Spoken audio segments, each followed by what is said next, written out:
Clara Whitmore put the rifle barrel against her own chin on a Tuesday morning in January 1878. Not because she wanted to die. Because she had counted the cornmeal twice and there was nothing left. Because the fire had been cold for 2 days and she could no longer feel her feet. Because 26 years old was apparently old enough to be forgotten by the entire world. Her finger touched the trigger. Then she heard it. Outside the frozen cabin walls, the sound of an axe splitting wood. Someone was out there. Someone had come. If this story moves you, please subscribe to our channel and hit the notification bell so you never miss what happens next. Drop the name of your city in the comments below. I want to see exactly how far this story has traveled. Now let's begin. Clara lowered the rifle slowly. Her hands were shaking so badly, she nearly dropped it, and she set it against the wall beside the door with the careful, deliberate movements of a woman who did not entirely trust herself. She stood there for a moment listening. The sound continued, steady, rhythmic, unhurried. Someone outside her cabin was splitting firewood, like they had all the time in the world. Like the temperature was not sitting somewhere below zero, like there was nothing unusual at all about chopping wood beside a dead woman's house, because that was what she was. Clara knew it. She had known it for at least a week now. She was a dead woman who simply had not finished the process yet. She moved to the single window and rubbed a circle in the frost with her palm. The figure outside was enormous, tall in the way that made her think of stories her father used to tell about men who lived so long in the wilderness they stopped being entirely human. He wore a coat made of something dark and heavy, bear fur maybe, or bison, and a hat pulled so low she could not see his face. He did not look up. He did not acknowledge the cabin or the window or the woman inside watching him with red hollow eyes. He simply swung the axe with the practiced ease of a man who had done this 10,000 times before, splitting each log clean down the center, stacking the pieces against the cabin wall with quiet efficiency. Clara watched him for a full minute before she realized she was crying. She had not cried in weeks. She had been too cold to cry, too tired, too far past the point where tears felt like they served any purpose. But standing there watching a stranger she had never seen before in her life split firewood outside her door in the middle of a Montana winter, something inside her chest cracked open, and she pressed her palm flat against the frost-covered glass and wept without making a sound. Edward had never once split firewood without her asking him 3 times first. She had not let herself think about Edward in days. Thinking about Edward meant thinking about Boston, about the warm apartment above her father's print shop, about the smell of ink and paper, and the particular way the morning light came through the east-facing windows in October. Thinking about Edward meant thinking about everything she had agreed to leave behind when she married a dreamer who read too many adventure novels and believed that the American West was waiting specifically for him. Edward Whitmore had been a wonderful man in all the ways that did not matter in Montana. He was kind. He was educated. He could quote Shakespeare and calculate compound interest in his head and write letters that made Clara's mother weep with sentiment. He believed completely and without reservation that hard work and good intentions were sufficient preparation for the frontier. He believed this right up until the morning in October when he could not get out of bed, and Clara sat beside him for 11 days, watching a fever she had no medicine to treat burn through everything he was, until there was nothing left but a man-shaped absence in the bed they had shared. She buried him herself. The ground was already freezing, and she broke 2 shovels before she got deep enough, and she did it alone because there was no one to help her, and she did not cry because she was too furious at him, at herself, at the wilderness, at every adventure novel ever written to leave room for grief. She had been running on fury ever since. But fury, it turned out, did not keep a fire lit. The axe outside stopped. Clara heard boots on the porch steps. Heavy, slow, the sound of a man who was careful about where he placed his weight. Then a knock on the door. 2 solid strikes of a fist. Nothing tentative about it. She thought about the rifle. Then she thought about the fact that she had been about to use it on herself 15 minutes ago, and she crossed the cabin and opened the door. He was taller up close. That was her first thought. Her second thought was that his eyes were an unsettling shade of pale gray, the color of the sky, just before a storm moves in, and that he was looking at her with an expression she could not immediately classify. Not pity, not hunger, not the particular calculation she had learned to recognize in the eyes of men who saw a woman alone and began to consider what that might mean for them. He looked at her the way a doctor looks at a patient, assessing, careful, already working through the problem. "You've got wood stacked now," he said. His voice was low and rougher than she expected, like it had not been used much recently. "Enough for about 2 weeks if you're careful. Fire's going to need to be rebuilt from scratch. Whatever you had going in there went out at least 2 days ago, judging by the smoke." He paused. "You got any food left in there?" Clara stared at him. "Who are you?" she said. Her own voice surprised her. It came out steady. She had not spoken aloud in so long that she half expected it to crack apart entirely. "Elias Carter," he said. "I trap above the North Ridge mostly. Saw your smoke stop 2 mornings back." He looked past her into the cabin's dark interior, then back at her face. "You going to answer my question about the food?" "I have some cornmeal," Clara said. Something moved in his expression. Not quite pity, something closer to recognition. "Some cornmeal," he repeated.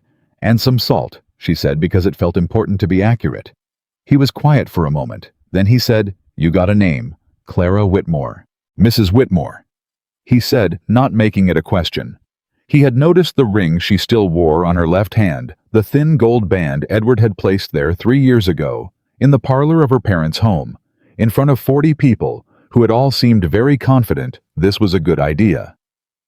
"Your husband inside?" "No," she said. "He died in October." Elias Carter looked at her for another long moment. Then he said, "Can I come in?" She stepped back from the door. He moved inside with the economy of a man accustomed to small spaces. No wasted motion, no bumping into furniture, folding himself down to get through the low doorframe without even seeming to think about it. He went directly to the fireplace and crouched in front of it, examining what remained of the cold ash and charred wood with the focused attention of a man reading a document. "You let it go out," he said. "I know," Clara said. "In winter," he said. "I know," she said again, sharper this time. He glanced at her over his shoulder.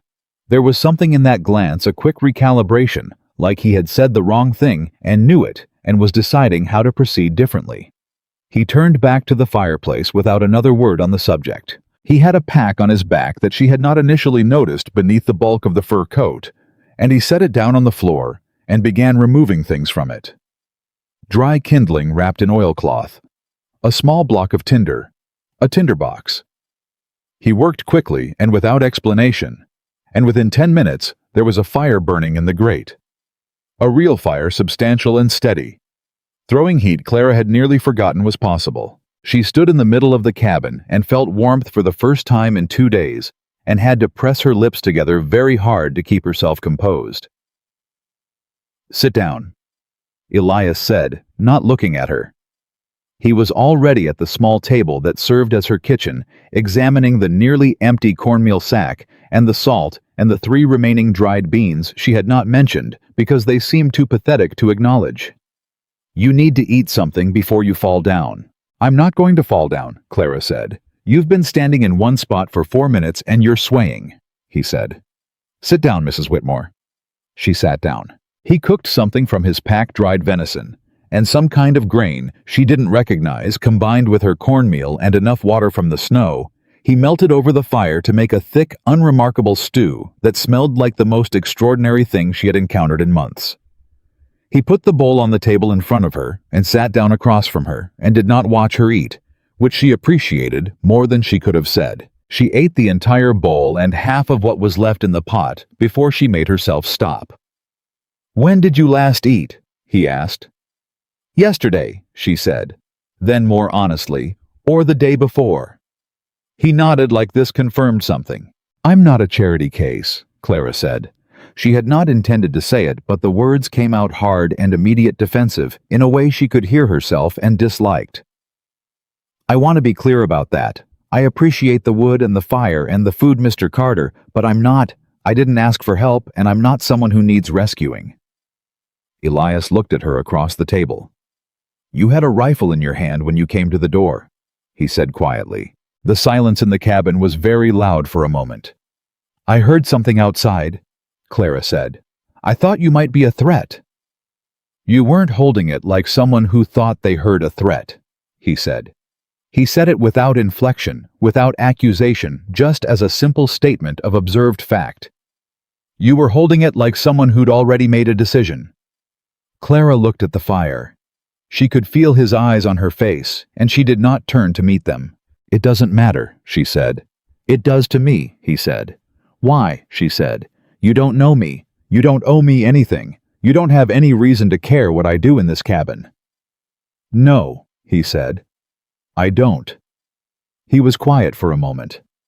"But I saw your smoke stop," he said. "And I came down and you're still here. So I reckon that's worth something." Clara finally looked at him.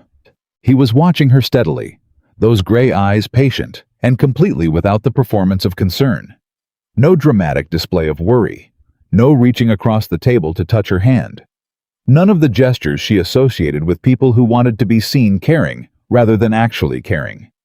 He looked like a man who had said what he meant and was waiting to see what she did with it. "The storm's coming in tonight," he said after a moment. "Probably 3-4 days.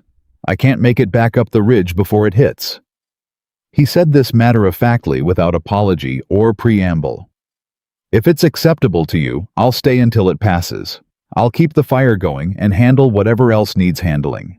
You don't owe me anything for it." "You'd sleep on the floor," Clara said.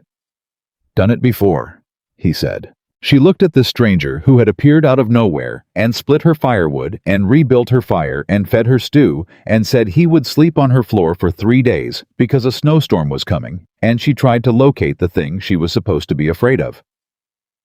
Every instinct she had developed in the months since Edward died was telling her to be careful, to be suspicious, to remember that men who offered things without explicit conditions still had conditions, just unspoken ones. But Elias Carter's face told her nothing she could convert into a threat. "All right," she said finally. "You can stay until the storm passes." He nodded once, already looking around the cabin, with the assessing eyes of a man cataloging what needed to be done. "Your window seals failed on the north side," he said. "I'll fix that tomorrow. And your axe handle is cracked. You've been using it anyway." "It's the only one I have," Clara said. He made a small sound that was not quite a response and stood up from the table, and Clara watched him move around her cabin with a kind of baffled exhaustion, this enormous, quiet, competent stranger who had walked out of the Montana wilderness and decided for reasons she could not entirely follow that her survival was a problem worth solving. "Mr. Carter," she said. He looked at her. "Thank you," she said, "for the wood and the food." He held her gaze for a moment. "Don't thank me yet," he said. "Winter's long up here." He was right about the storm. It arrived before midnight, a rolling wall of white that obliterated the world outside the cabin windows and made the walls creak under its pressure. Clara lay in the narrow bed she had shared with Edward and listened to the wind and to the steady living sound of the fire and to the quiet occasional sounds of Elias Carter making himself comfortable on the cabin floor with the practiced ease of a man who had slept in worse places than this. She stared at the ceiling and thought about the rifle. She thought about the specific weight of it in her hands that morning. The cold of the barrel. The particular moment of clarity she had felt, which she now recognized with some distance between herself. And it had not been clarity at all, but something much closer to its opposite. The terrifying surrender of a mind that had simply run out of the energy required to keep making decisions. She was ashamed of it. She was also sitting with the shame quietly and trying to be honest with herself the way she had not had anyone to be honest with in months. She was not entirely sure the shame was the right response either. She had been alone for 4 months in conditions that had broken men twice her size. She had done everything she knew how to do. She had simply reached the end of what she knew. It was not weakness. She needed to believe that. From the floor without turning over, Elias Carter said, "You still awake?" "Yes," she said. A pause. "You think about dying a lot?" he asked. Not gently, not carefully, just directly the way he seemed to do everything. Clara considered the question. "Lately," she said. Another pause. "I used to," he said. "After the war." She had not expected that. She lay there absorbing it, this offering of something private from a man who clearly did not traffic in private things casually. "What changed?" she said. "The mountains," he said. "Hard to think too much about dying when the mountain keeps demanding you pay attention to staying alive." A pause. "It's useful. The mountain's not caring whether you live or die. Makes you have to be the one who decides." Clara thought about that for a long time. "I don't think I decided today," she said quietly. "I think I almost decided the wrong way." "I know," he said, "but you didn't." She pressed her hand flat against the mattress where Edward used to sleep. "No," she said. "I didn't." "Then that's what matters," Elias said. And then he said nothing else. And after a while, she heard the rhythm of his breathing change into sleep, easy and immediate, the sleep of a man who had made peace with his circumstances. Clara lay awake a long time after that, listening to the storm and the fire and the strange comfort of another person breathing in her cabin. She did not pick up the rifle again. The next morning, she woke to the smell of coffee, real coffee from his pack, and found Elias already up and moving the fire built high, and the north window freshly resealed, with something he had apparently produced from the same apparently inexhaustible pack. She sat up in bed and looked at him and said, "You sealed the window." "Told you I would," he said. She watched him pour coffee into her single tin cup and set it on the table without comment, then produce a second cup from his pack, a battered, disreputable-looking thing that had clearly been repaired at least twice, and pour his own. "You always carry a spare cup," she said. "Sometimes you run into people who only have one," he said. She sat down at the table across from him and wrapped her hands around the warm tin and inhaled the smell of real coffee and felt something in her chest. She had not felt in long enough that it took her a moment to identify it. Something like the possibility that tomorrow might be worth seeing. "Mr. Carter," she said. "Elias," he said. "Mr. Carter was my father." "Elias," she said. "What do you actually want? Nobody does things like this for nothing." He looked at her over his coffee cup. "I want to drink this coffee before it gets cold," he said. "And I want you to still be alive come spring. Those are the two things I want right now." "Why?" she said. He was quiet for a moment. "Because the smoke stopped," he said, "and I came down and you were still here. And I've been in this range 15 years, and I've seen 3 people not make it through winter who might have if someone had come sooner." He looked at his cup. "I don't want to add a fourth." Clara looked at this strange, quiet man sitting in her dead husband's chair, drinking coffee in her cabin in the middle of a blizzard, and she tried to understand him and found she could not quite, which was itself unusual enough to be interesting. "I'm going to learn to keep the fire going myself," she told him. "Good," he said. "And I'm going to figure out the hunting," she said. "Harder," he said, "but not impossible. I'm not going to be someone who waits to be rescued," she said. "I want to be clear about that." He looked at her directly, then full attention, those gray storm sky eyes steady and level. "I wasn't going to rescue you," he said. "I was going to show you how to rescue yourself." A pause. "There's a difference." Clara held his gaze for a moment, then she nodded. "All right," she said. "Then show me." The storm lasted 4 days. By the end of the first day, Clara could rebuild a fire from scratch. By the end of the second, she understood the difference between greenwood and seasoned wood and why it mattered, and could identify the sound her axe handle made when it was about to fail and how to compensate for it. By the end of the third day, Elias had taught her how to read the sky, how to tell the difference between a stormfront building and clouds that would pass, how to gauge temperature by the quality of light in the afternoon, how to know when the snow was about to shift from manageable to dangerous. He taught all of this the way he did everything straightforwardly, without condescension, with the patient precision of a man who knew that the information he was imparting was the difference between living and not, and therefore did not need to be dressed up in anything. Clara absorbed it all with the concentrated attention of a woman who understood now exactly what the cost of not knowing had nearly been.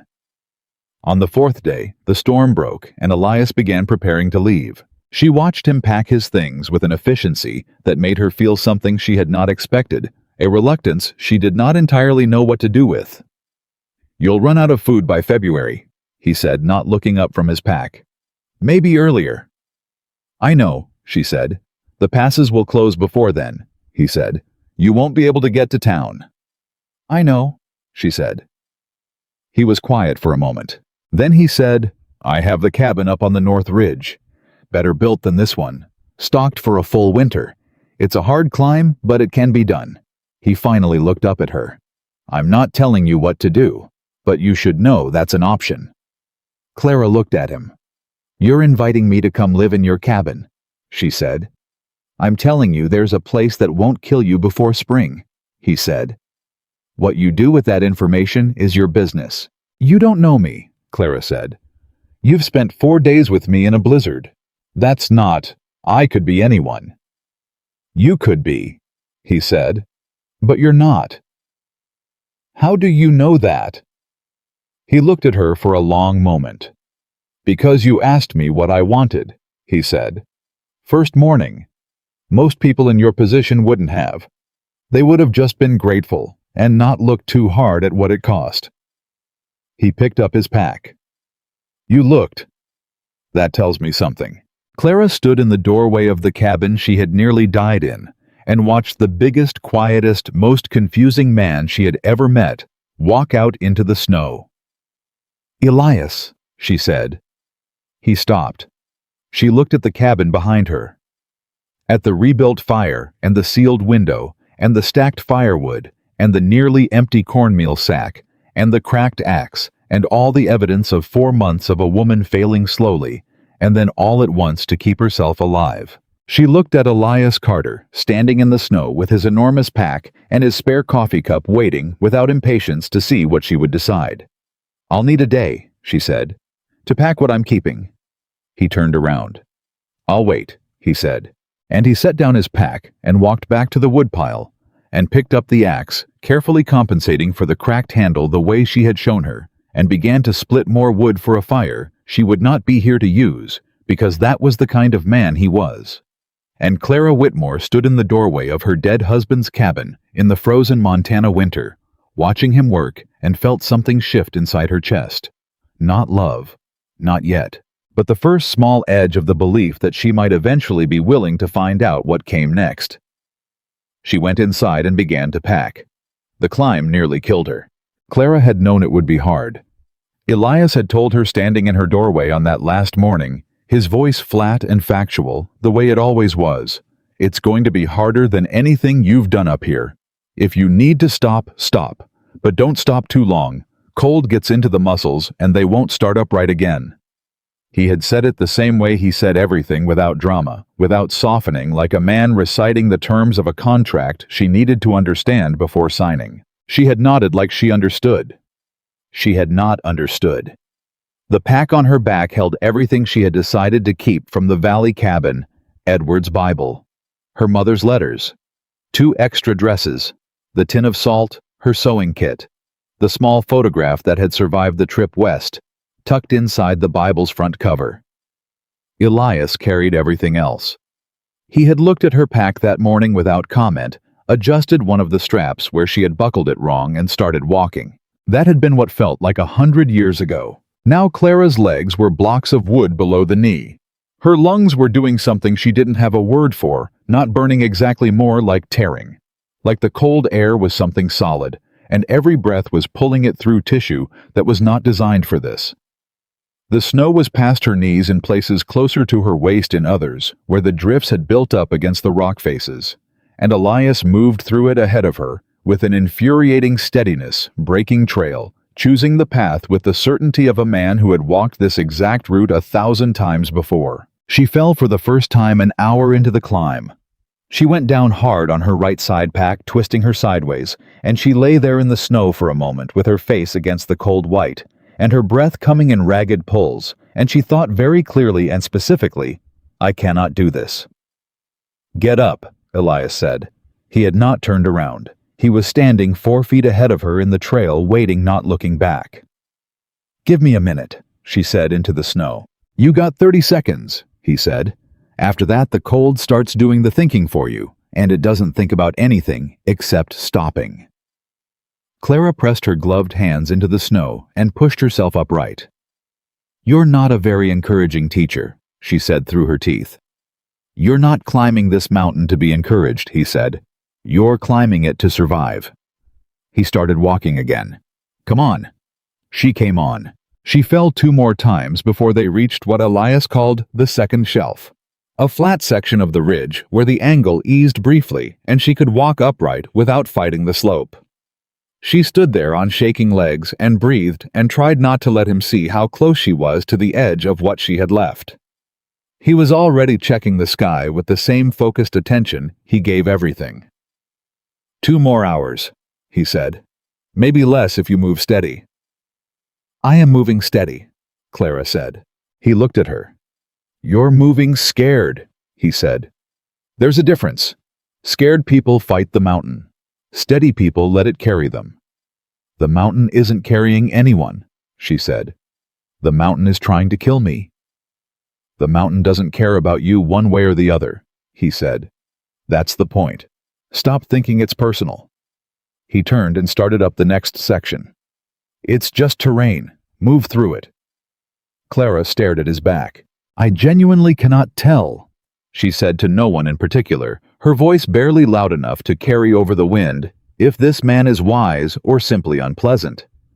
From ahead, without turning, Elias said, "Both probably." She laughed. It surprised her completely. It came up out of somewhere she had not expected, thin and breathless and real, and she pressed her mittened hand over her mouth, like she could put it back, and then she didn't. She let it go, laughing quietly into the frozen air at the absurdity of everything. The mountain and the pack, and the dead husband, and the stranger who had materialized out of the wilderness and was now leading her up a cliff face in January, apparently, while being both wise and unpleasant. And when she finally got herself under control, she was still shaking, but differently. "All right," she said. "Let's go." They reached the cabin as the light was failing. Clara saw it through the trees, and her first thought was that it was nothing like what she had imagined.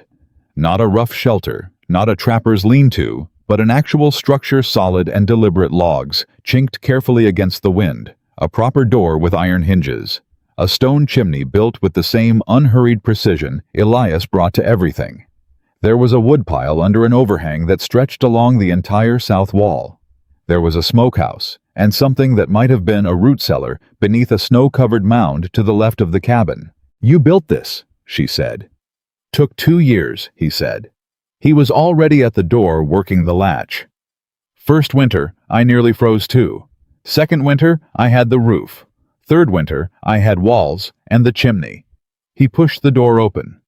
14 years of improvement since then. Clara stepped inside. It was not warm yet. The fire was cold unlit, but it was windless, and the absence of wind after 2 hours of fighting, it was so profound, it was almost disorienting. She stood just inside the door and took stock of what she was looking at. A main room larger than the entire valley cabin. A proper sleeping loft above, accessible by a ladder. Shelves along one full wall organized with military precision, dried meat, canned goods, grain sacks, preserves in labeled jars, tools arranged by function and size. A work table beneath the shelves. 2 chairs beside the cold fireplace. A wood stove in the corner with a flat cooking surface. A second door at the back she guessed led to a storage room. "How long can you live up here?" she said. "Without resupplying." 2 years, he said. "If I'm careful." She turned and looked at him. "You have enough supplies to keep 2 people through a full winter," she said. "I have enough to keep 1 person through 2 winters," he said. He set his pack down and moved to the fireplace. The math works out about the same. Clara stood in the middle of this cabin that was more prepared for her survival than anything she had encountered in the months since Edward died, and she felt something dangerously close to overwhelming gratitude, which she knew from experience she needed to be careful with, because gratitude had a way of making a person feel indebted in ways that could get complicated. "I'm going to contribute," she said. "I want to be clear about that. I'm not here to eat your stores and wait for spring. I'll work." Elias lit the kindling in the fireplace and sat back on his heels and looked at her over his shoulder with that particular expression she was starting to recognize, the one that said he was slightly surprised she had felt the need to say something he had apparently already assumed. "I know," he said. "I brought you up here because I thought you could. I wouldn't have otherwise." "You've been alone up here for 15 years, she said. "This is going to be disruptive for you." "Yes," he said. "That doesn't bother you." He turned back to the fire and added a small log monitoring the catch. "It's going to bother me some," he said honestly. "I've gotten used to my own particular way of doing things. But being bothered some seems better than finding another empty cabin come March." Clara took off her outer coat and hung it on the hook beside the door. There were 4 hooks, she noticed, which struck her as oddly specific for a man who had lived alone for 15 years, and she crossed the room and knelt beside the fireplace opposite him and held her hands out to the growing warmth. "Tell me the rules," she said. He looked at her. "What rules?" he said. "Your rules," she said. "For how you run this place. There have to be rules. You've been living alone up here for 15 years with everything organized within an inch of its life. You have a system. Tell me what it is, so I don't disrupt it more than necessary." He was quiet for a moment, studying her with an expression she couldn't quite read. "Fire doesn't go out," he said finally. "Not ever. That's the first rule." "Understood," she said. "Stores get logged when you take from them," he said, nodding toward the shelving. "Every time, so we always know what we have." "Agreed."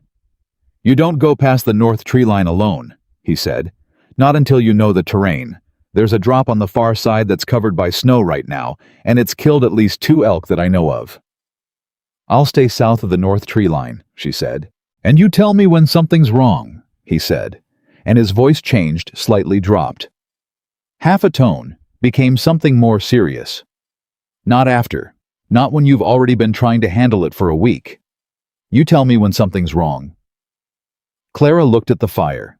She thought about the valley cabin, about the fire going out and the cornmeal running low, and the 2 days she had spent just sitting in the chair, telling herself it would probably be fine, knowing it would not, and not telling anyone, because there was no one to tell. "That one," she said quietly, "might take me some practice." "I know," he said. "Practice it anyway." She looked at him. "Same goes for you," she said. He blinked. "Ma'am, when something's wrong," she said, "you tell me too, not just the other direction." He held her gaze for a moment. "I'll try," he said. "Practice it," she said, giving his word back to him. Something shifted at the corner of his mouth. Not quite a smile, the suggestion of one. "Fair enough," he said. The first 2 weeks were the most uncomfortable thing Clara had ever experienced, and she had buried her husband alone in frozen ground, so her frame of reference was not small. It was not that Elias was unkind. He was not. It was that 15 years of solitude had made him into a creature of such precise and particular habits that sharing a space with him required a kind of constant low-level attention that exhausted her. He woke at the same time every morning without fail, in the complete darkness before dawn, and had the fire built and coffee on before Clara had fully surfaced from sleep. He moved through the cabin on a circuit she eventually mapped in her head: fire, then coffee, then the door to check the weather, then the stove to start. Whatever was cooking for the morning, then the shelf to mark whatever he had taken the night before. And he did this, in the same order, at the same pace every single morning, without variation. She disrupted this by simply existing in the space. She could see it happening, the slight pause when she was standing in the path between the fire and the stove. The recalibration when she had rearranged something on the work table to make a task easier for herself.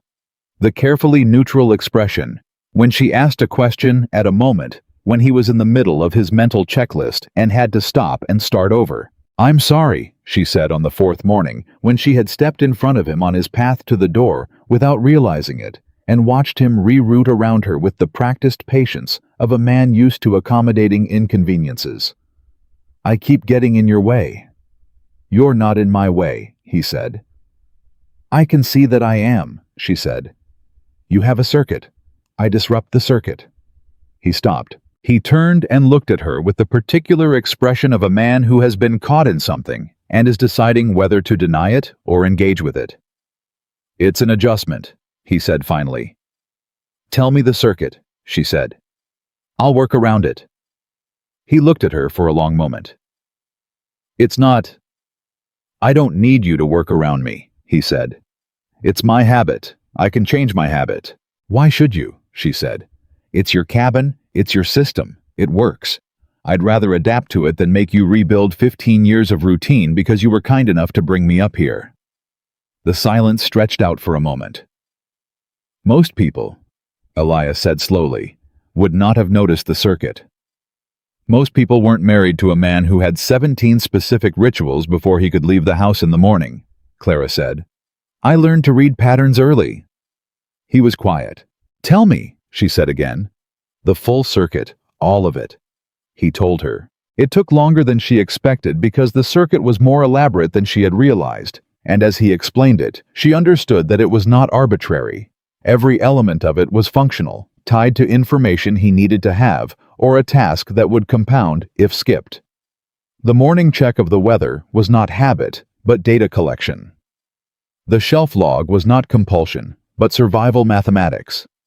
The particular order of tasks was efficiency architecture, worked out over years of trial, and knowing that a mistake up here did not have the same consequences as a mistake in a city kitchen.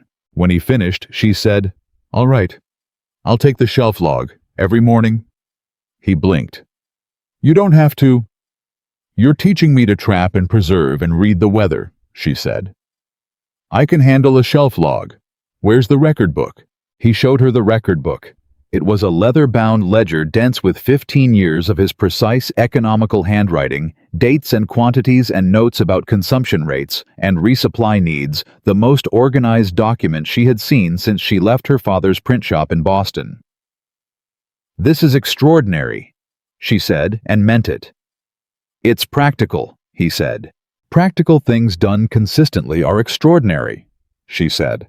"I spent 4 months in a valley cabin with no record of anything, not knowing what I had or how fast I was going through it, and it nearly—" She stopped.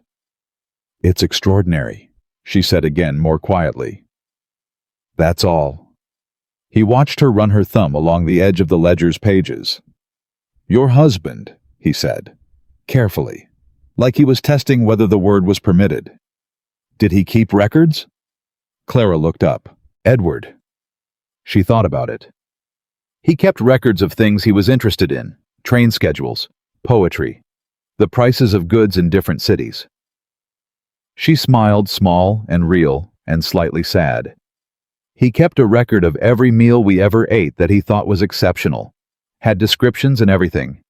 The ingredients, the way the room smelled." She paused.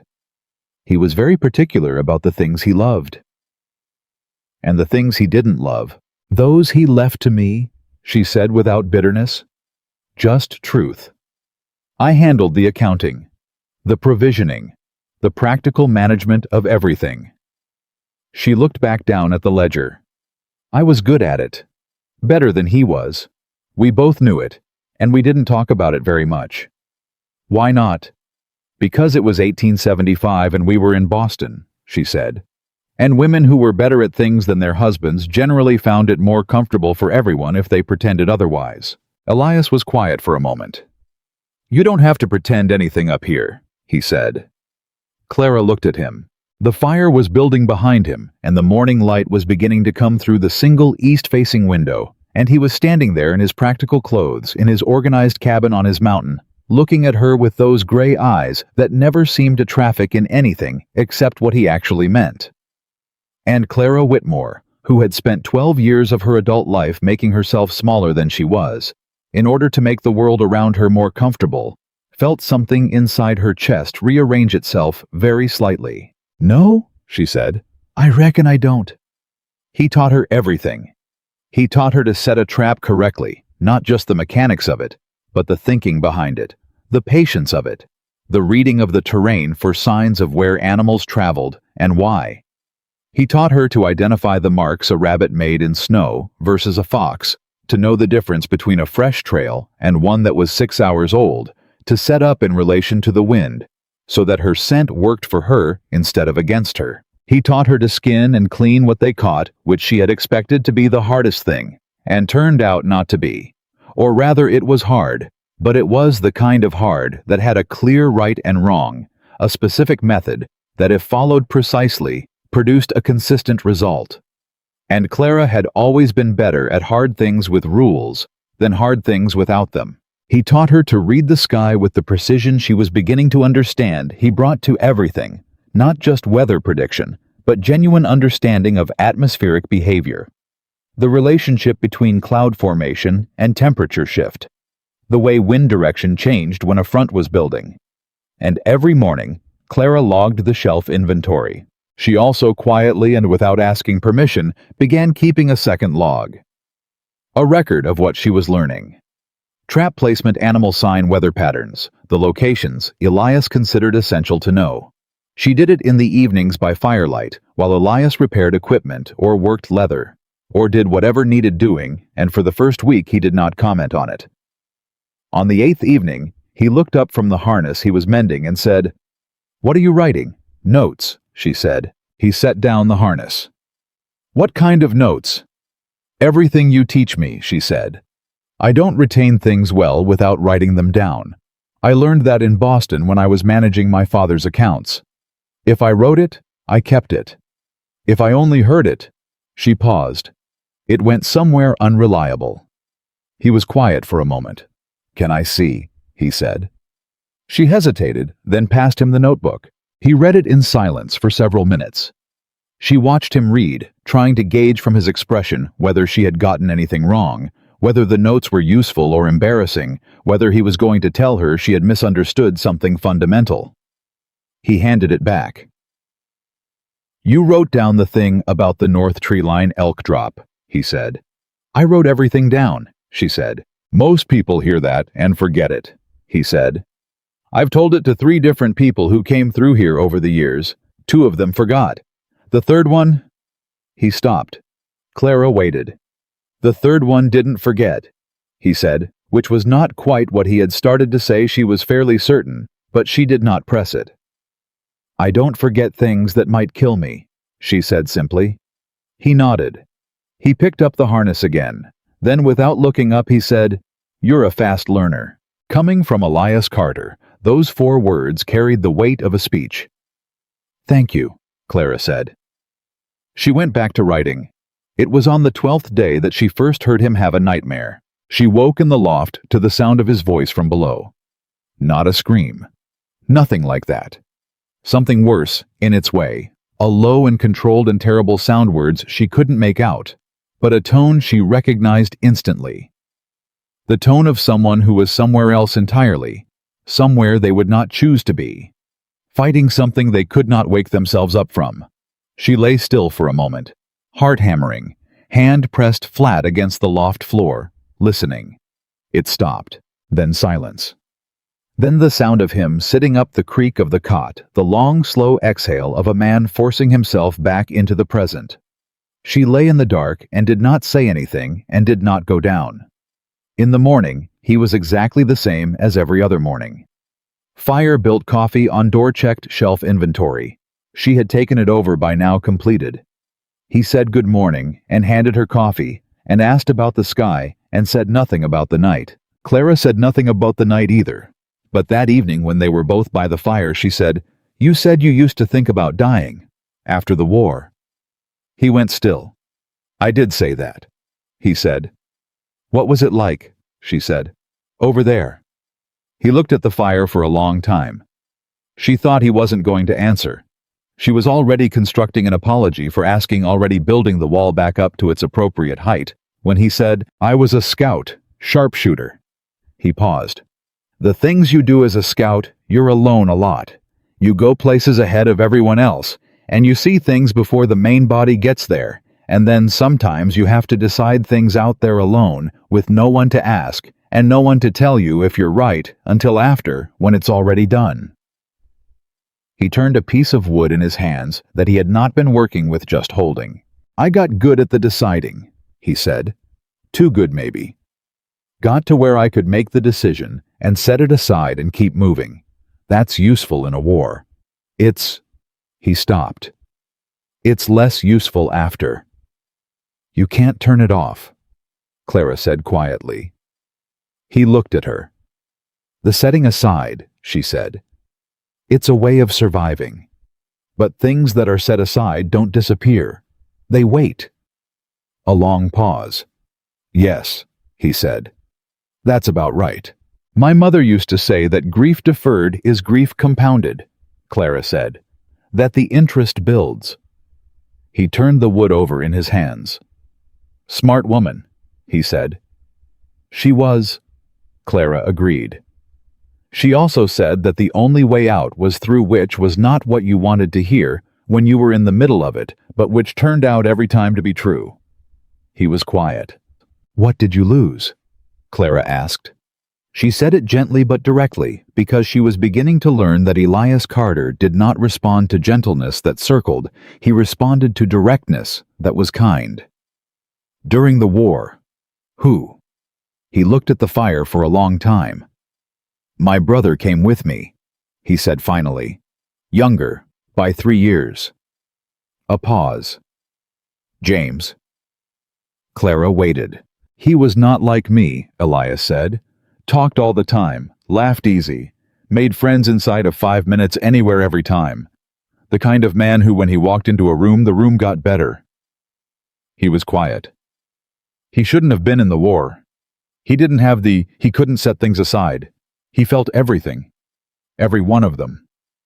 The fire popped. Neither of them moved. "He lasted 14 months, Elias said. "He didn't die in battle. He just—" A long pause.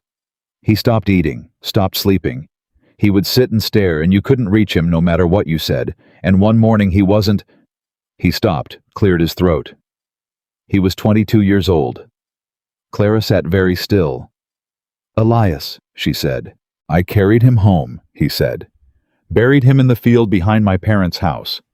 Told them he died in an engagement because I didn't know how else to say it." He put the piece of wood down. "Then I came here, and I didn't go back." The fire burned. Clara reached across the space between the two chairs and placed her hand on the back of his, just briefly, just a moment of contact, and then withdrew it. He looked at where her hand had been. "I'm sorry," she said. "About James." He was quiet for a moment. "He would have liked you," he said finally. "He liked people who said what they meant." "That's something," Clara said. "Yes," he said. "It is." They sat in silence for a while after that, and it was not the silence of two people with nothing to say. It was the silence of two people who had just said something real, and were sitting with the weight of it, and neither of them needed to fill it with anything else. After a while, Elias said, "The north wind tomorrow means the temperature is going to drop before it comes up again. We should pull the outer traps in before dark." "All right," Clara said. "You can do it," he said.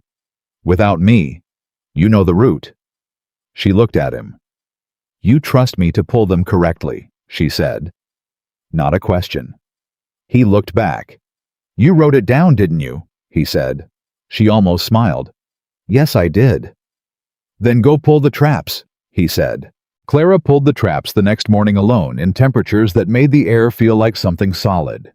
She followed the route exactly as she had written. It moved the way Elias had taught her to move, conserving energy, compensating for the snow, keeping her face covered against the wind.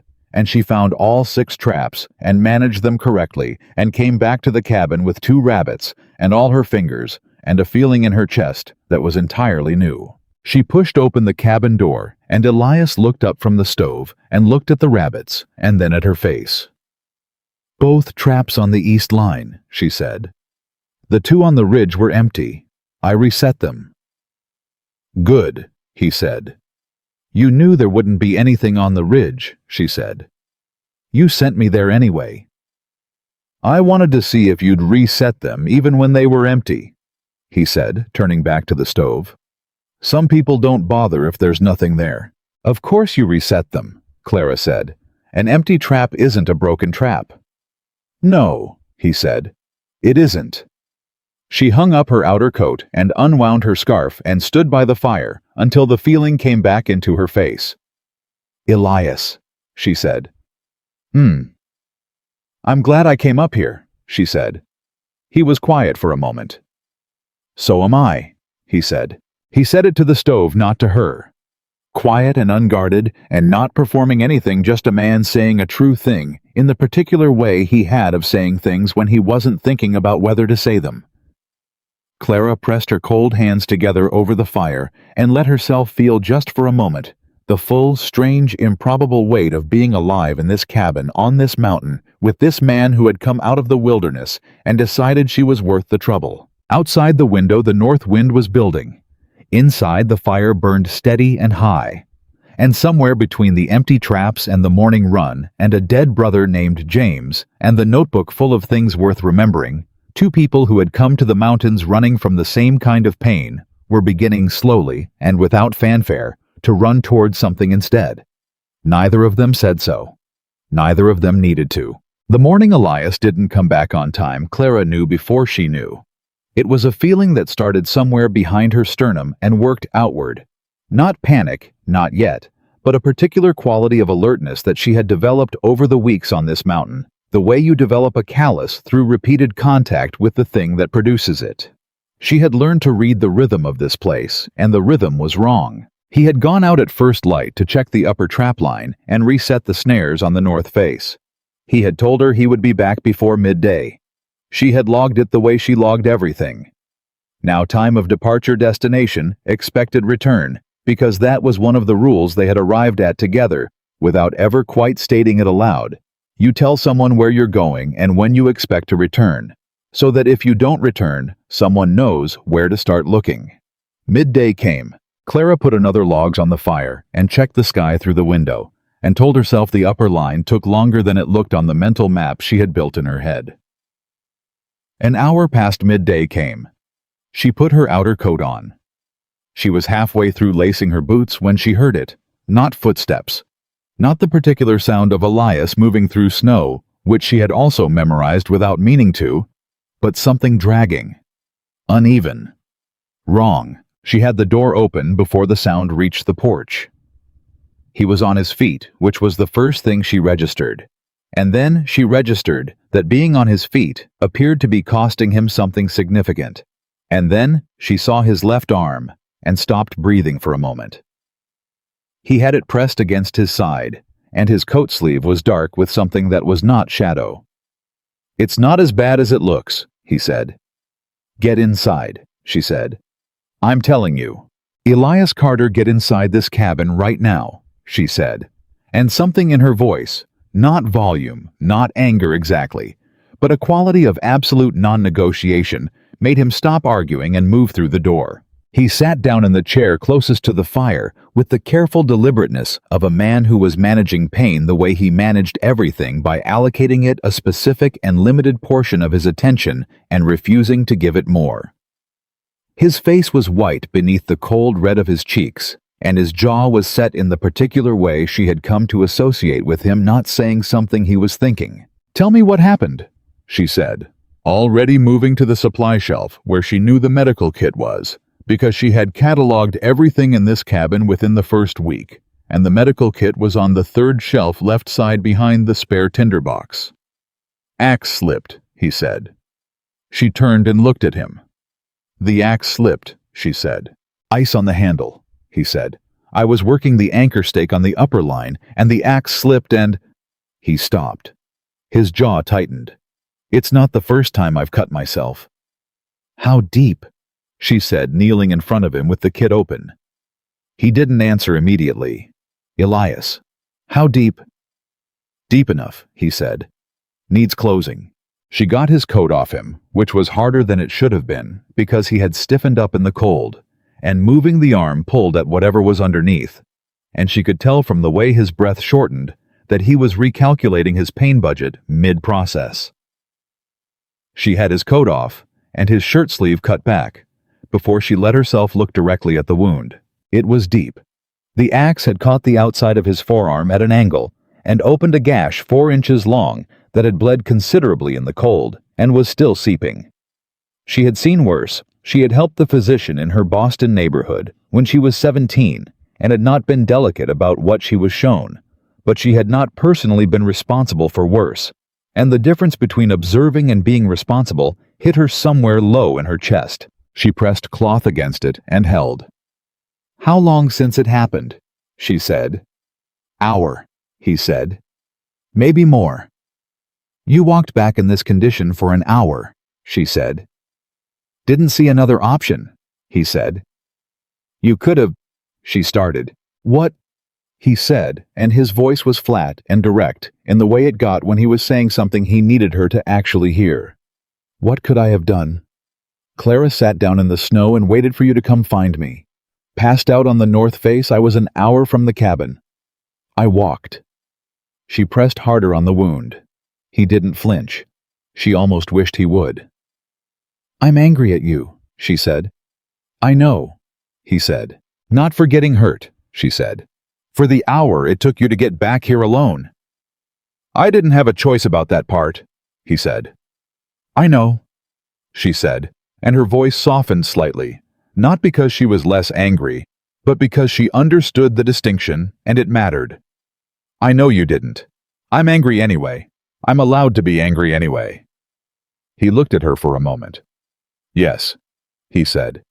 You are. She cleaned the wound with the methodical focus of someone who understood that feeling things and doing things were not mutually exclusive, that you could be frightened and precise at the same time, that in fact being frightened sometimes made you more precise because it eliminated the option of carelessness. Elias sat still under her hands with an obedience she had not expected from him. She had expected him to argue, to minimize, to redirect her attention toward his own assessment of the situation. But he didn't. He sat still and let her work, and kept his eyes on her face rather than on what she was doing to his arm. You've done this before, he said. Assisted, she said. I've never done it alone. You're doing fine, he said. Don't encourage me, she said. I'm not climbing a mountain. This is different. It's really not, he said. It's the same thing. Problem in front of you. Information you have. Work through it. She looked up at him briefly. Are you actually trying to coach me through stitching your arm? Somebody has to, he said. You're holding that needle like it insulted you. She laughed short and involuntary, exactly like the laugh on the mountain 2 months ago, and then she steadied her hands and began. She had 12 stitches in him before either of them spoke again. Elias watched her work and breathed through his nose with the patient concentration of a man who had elected not to make noise about something that warranted noise, and Clara worked with her whole attention focused down to the 6 inches of arm under her hands, not thinking about Boston or Edward or the valley cabin or anything except the needle and the thread and the skin and the gap she was closing. 13, she said, tying off. Good number, he said.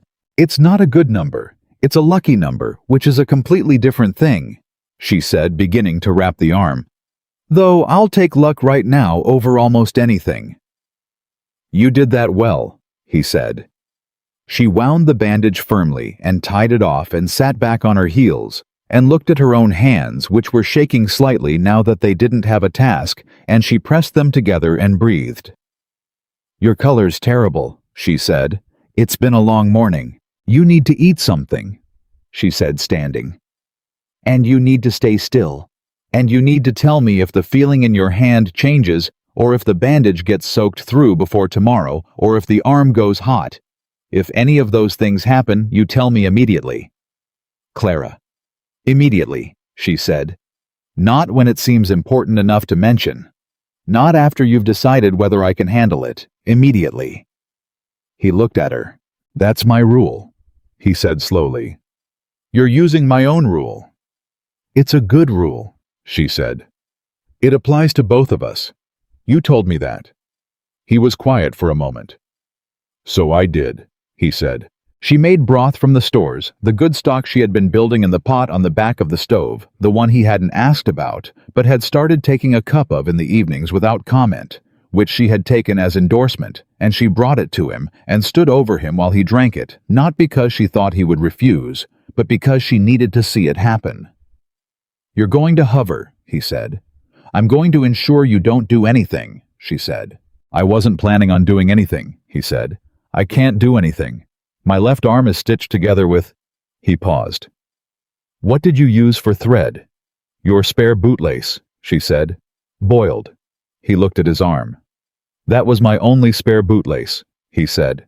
I know, she said. Add it to the inventory. He looked at her for a moment with an expression that was not quite what she would have called warm. Elias Carter did not do warm in the conventional sense, but was something adjacent to it. Something that had warmth as one of its components, alongside respect and a kind of surprised recognition. You're not afraid of anything, are you? He said. I'm afraid of everything, she said, sitting down in the opposite chair with her own cup of broth. I'm afraid of the North Face and the axe and the cold and running out of supplies and being alone again and 100 other things. I'm just not willing to let the being afraid get between me and the thing that needs doing. He absorbed this. Is that something you learned, he said, or something you always had? Clara thought about it honestly. Both, she said. I always had the capacity for it, but I learned that I had it. She looked at the fire. In the valley cabin, after Edward died. I did things I didn't know I could do for 4 months, and then I ran out of the capacity to keep doing them alone, and then you came. She paused. But I didn't run out because I was weak. I ran out because I was alone. There's a difference. There is, he said. And up here? She stopped. Up here I'm not alone. And it turns out that changes what I'm capable of considerably. He was very quiet for a moment. Then he said, it changes what I'm capable of too. She looked at him. He was looking at the fire, and the firelight was doing the thing it did in the evenings up here, where the whole room seemed to lean in toward it. And his face in profile was the face of a man who had just said something he hadn't entirely planned to say and was sitting with the consequences of it. Elias, she said. Don't, he said quietly, not unkindly. Let it sit. Don't make it bigger than it is. She held his gaze for a moment. All right, she said. They sat in the firelight and drank their broth and didn't talk, and it was the best evening Clara had had in longer than she could accurately remember. He was a terrible patient. She had suspected this, and she was correct. By the following morning, he was up at his normal hour, with his normal circuit half completed, before she came down from the loft and found him at the stove, with his bandaged arm held awkwardly to the side, trying to manage the coffee with his right hand only. Sit down, she said. I'm fine, he said. Your arm is 12 hours from being stitched closed, and you're trying to make coffee, she said. Coffee needs to happen, he said. I will make the coffee, she said. Sit down. He sat down, but with the particular quality of sitting that communicated he was sitting under protest, and wished to ensure she was aware of this. She made the coffee and brought him a cup, and took his arm and looked at the bandage, which was intact, and showed no sign of bleeding through, and pressed 2 fingers carefully along the edge of the wrapping to feel whether the arm had heat. It didn't. She released a breath she had been holding since approximately midnight, when she had woken up in the loft and lain there in the dark, cataloging every medical disaster she could construct from a deep axe cut on a mountain in January, and eventually given up and come down to check on him by firelight, which she had done silently and without waking him, and which she intended never to mention. It's clean, she said. I told you it would be, he said. You told me it wasn't as bad as it looked, she said. You were wrong about that, but it's clean, which is the important part. He wrapped both hands around his coffee cup and looked at her across the top of it. Thank you, he said. You don't have to. Clara, he said. Let me say it. She stopped. "Thank you," he said again, evenly directly. "For the stitches and the broth and—" He paused slightly. "Whatever you were doing at 2 in the morning when you thought I was asleep." She felt warmth climb her face. "I don't know what you're referring to," she said. "Yes, you do," he said. "Not unkindly, just factually. I sleep light. 15 years on a mountain, you learn to sleep light." She looked at her own cup. "I wanted to make sure the arm wasn't heating," she said. "I know," he said. I'm not criticizing. I'm saying thank you for that too." "You would have done the same," she said. He was quiet for a moment. "Yes," he said. "I would have." He was restricted from the trapline for 4 days, which was possibly the most difficult thing she had seen him face since she arrived. Harder than the cold. Harder than the enforced conversation. Harder than the disruption to his circuit. He sat in the cabin and repaired equipment with one hand, and answered her questions about trap placement and animal behavior and weather reading with the patience of a man channeling frustrated energy into something useful. And Clara went out every morning and ran both lines alone, and came back and reported and logged, and they talked through it together in the evenings with the maps she had started drawing in her notebook. On the 3rd day she came back from the upper line with 3 rabbits and a fox and set them on the work table, and found him standing in the middle of the cabin looking at her notebook. Not reading it, he was holding it open to her map of the trap locations, looking at it with an expression she couldn't immediately read. "I adjusted the east line placement," she said, hanging up her coat. "The rabbit sign near the deadfall changed 3 days ago. I think they shifted because of the owl that's been working that section. So I moved 2 of the traps 20 feet south and reset at a lower angle." He looked up from the notebook. "Did you get anything from those traps?" he said. "2 of the rabbits," she said. "The 3rd was from the original placement, which means the original placement still works, but the relocated traps work better." He looked at the notebook again. "I've worked that line for 11 years, he said. "I know," she said. "I never moved those traps," he said. "Not from that location." She waited. "Because the rabbits had always used that route," he said slowly. "Every year, until apparently this year." "Things change," she said carefully. "The owl might be new. The deadfall shifted in October. I could see where the new break changed the cover pattern." He looked at her for a long moment. "How did you know to look at the cover pattern?" he said. "You told me," she said. "In the 2nd week. You said rabbits don't move along paths, they move along cover, and if the cover changes, the path changes. I wrote it down." She nodded toward the notebook he was still holding.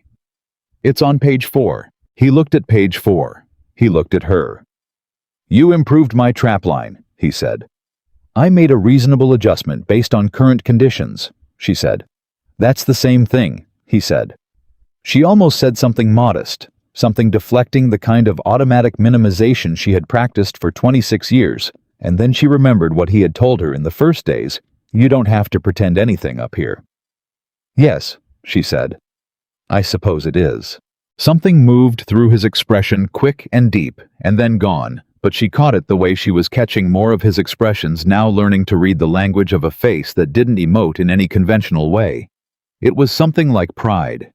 Not possessive pride, not the pride of someone claiming credit for what she had done. The pride of someone watching a thing they had a hand in become exactly what it was supposed to be. He set the notebook down. "When my arm's healed," he said, "I want to see what you do with the north line." "You'll have to keep up," she said. And there it was again, that suggestion at the corner of his mouth that wasn't quite a smile, but was close enough to count. "I'll manage," he said. What happened on the 14th day after his injury was something neither of them talked about for a week afterward, and when they finally did, neither of them could entirely agree on how it had started. Clara's version was that she had been working at the table when she found a letter. It had fallen from between the pages of a book she had taken from his shelf, one of only 4 books on the shelf which she had noted, because 4 books in 15 years suggested either someone who didn't read or someone who read the same books over and over, and she had established fairly quickly that Elias Carter was not someone who didn't read.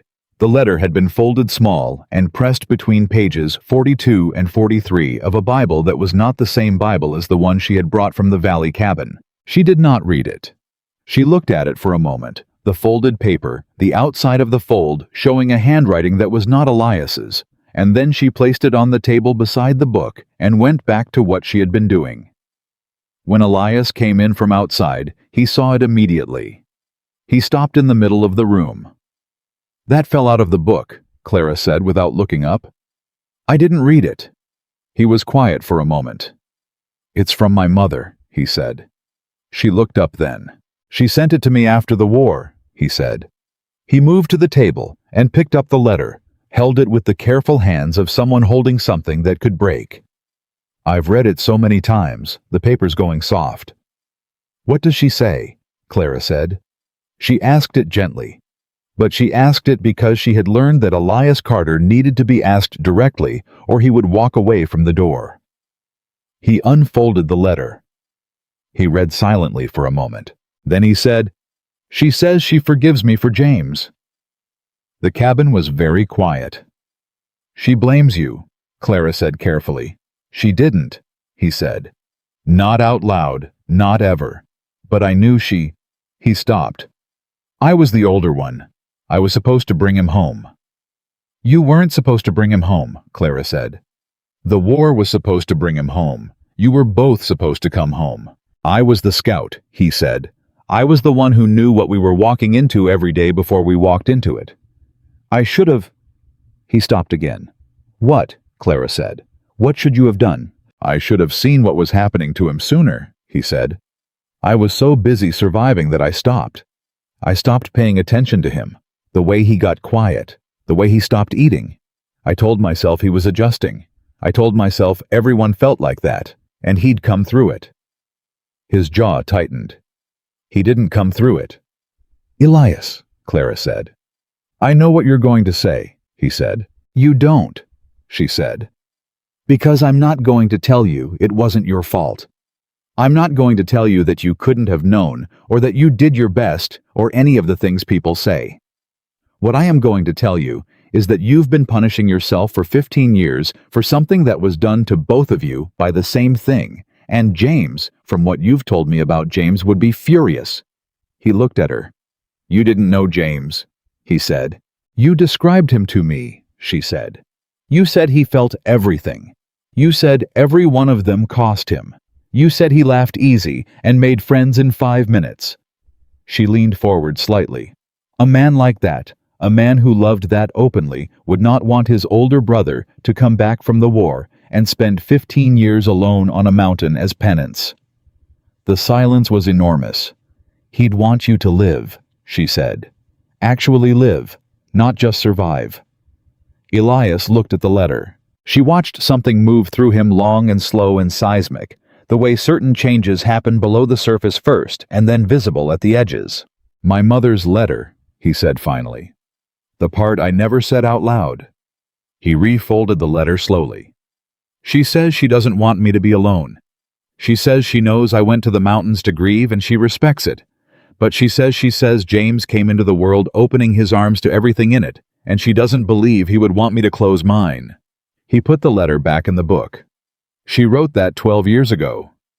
"Have you written back?" Clara said. He was quiet for a moment. "No," he said. She looked at him steadily. "Elias," she said. "I know," he said. "She doesn't know if you're alive," she said. His jaw worked. "I know," he said again, and this time the weight of it was visible, the thing he had been not knowing for 12 years, pressing up through the surface of him. "When the passes open in spring," Clara said carefully, "I'm going to go into town to send a letter to my sister in Boston. I'd like to take one of yours to your mother." He looked at her. "If you write it," she said. "No pressure, just the option is there." He was quiet for a long time.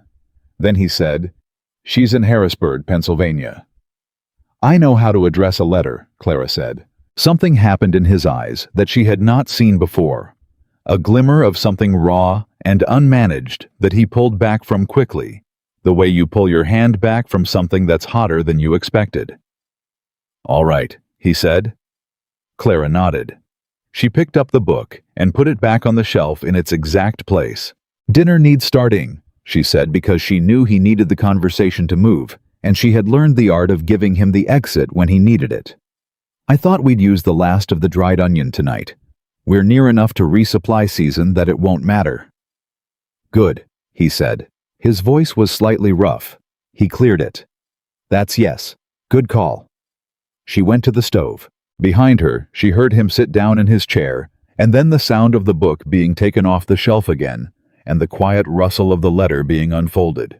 She did not look back. She started the onions and let him have the privacy of reading his mother's words one more time. This man who had carried his guilt up a mountain and mistaken it for solitude, and she thought about letters and the people who sent them, and the ones who were too afraid to open their arms, and the ones who had them open all the time and still lost everything. She thought about James Carter, 22 years old, who had felt too much and been given no tools for it. She thought about what it cost a person to survive the unsurvivable. And she thought, stirring the onions in the pan, that sometimes the bravest thing a person could do was not the dramatic thing, not the rifle and the mountain and the frozen pass, but the small thing. The letter. The conversation by firelight. The admission spoken to someone who would hold it carefully that you were still alive and you were sorry for the silence and you did not want to be alone anymore. When she set dinner on the table, Elias was sitting with a blank page in front of him and a pencil in his hand. He didn't say anything. She didn't say anything. They ate dinner together in the familiar silence that had become over these weeks. One of the most comfortable things Clara had ever inhabited, and when the meal was done, Elias moved his plate aside and picked up the pencil and began to write. Clara washed the dishes and checked the shelf inventory and built up the fire for the night and went to bed. In the morning, the letter was on the table, folded and sealed, with a drop of candle wax. On the outside, in Elias's precise and economical handwriting, Mrs. Margaret Carter, Harrisburg, Pennsylvania. From your son. Clara picked it up and placed it carefully in the inside pocket of her coat close to her chest, where it would stay until spring thawed the passes and she could carry it down the mountain and send it to a woman who had been waiting 12 years to know that her boy was still alive. She touched the pocket once, feeling the slight thickness of the folded paper through the coat. Then she turned and went to start the morning fire, moving through the cabin's familiar rhythm, with the ease of someone who belonged to a place who had learned its language and its rules, and the particular pitch of silence that meant everything was all right. Outside, the Montana winter held the mountain in its grip. Inside, something was changing. Slowly, quietly, the way the most important things always do. Spring came to Montana the way it always did in the high country, not gently, not all at once, but in argument. One morning the light would shift and the air would carry something almost soft in it, and Clara would stand in the cabin doorway and think that maybe the worst was over. And then the next morning would arrive with 6 inches of new snow and temperatures that made the previous 3 months feel like a warm-up. But the passes were opening, slowly, grudgingly, the way this mountain gave up anything it had decided to keep but opening. Clara knew it was time to go down to town. She had known it for 2 weeks and had been organizing the trip with the same precision she brought to everything. Now the shelf inventory and the trap logs and the maps in her notebook that had expanded from trap placement into something closer to a complete record of the mountain's behavior across a full winter season. She had a list of supplies they needed. She had Edward's letter tucked in the inside pocket of her coat, forwarded now to her sister in Boston, who she prayed was still at the same address. She had Elias's letter to his mother carried against her chest every day for 6 weeks now, like something she had been entrusted with and intended to deliver with the seriousness that trust deserved. What she had not fully prepared for was what would come back down the mountain with her. Elias insisted on making the descent with her. She had told him it wasn't necessary. She knew the route. She could manage the pack. She had made the upper trap run alone in conditions considerably worse than a late March thaw. He had listened to all of this with his habitual patience and then said, "I know you can do it alone. I'm coming anyway," with the particular tone that she had learned meant the conversation was not so much closed as it had simply never been open, because his mind had already been made up before he said the first word. She had stopped arguing. They made the descent in better time than the climb had taken in January. The snow packed hard, and the route familiar under their feet. And Clara moved through the mountain with a confidence that was different in kind from anything she had felt on the way up. On the way up, she had been surviving the terrain.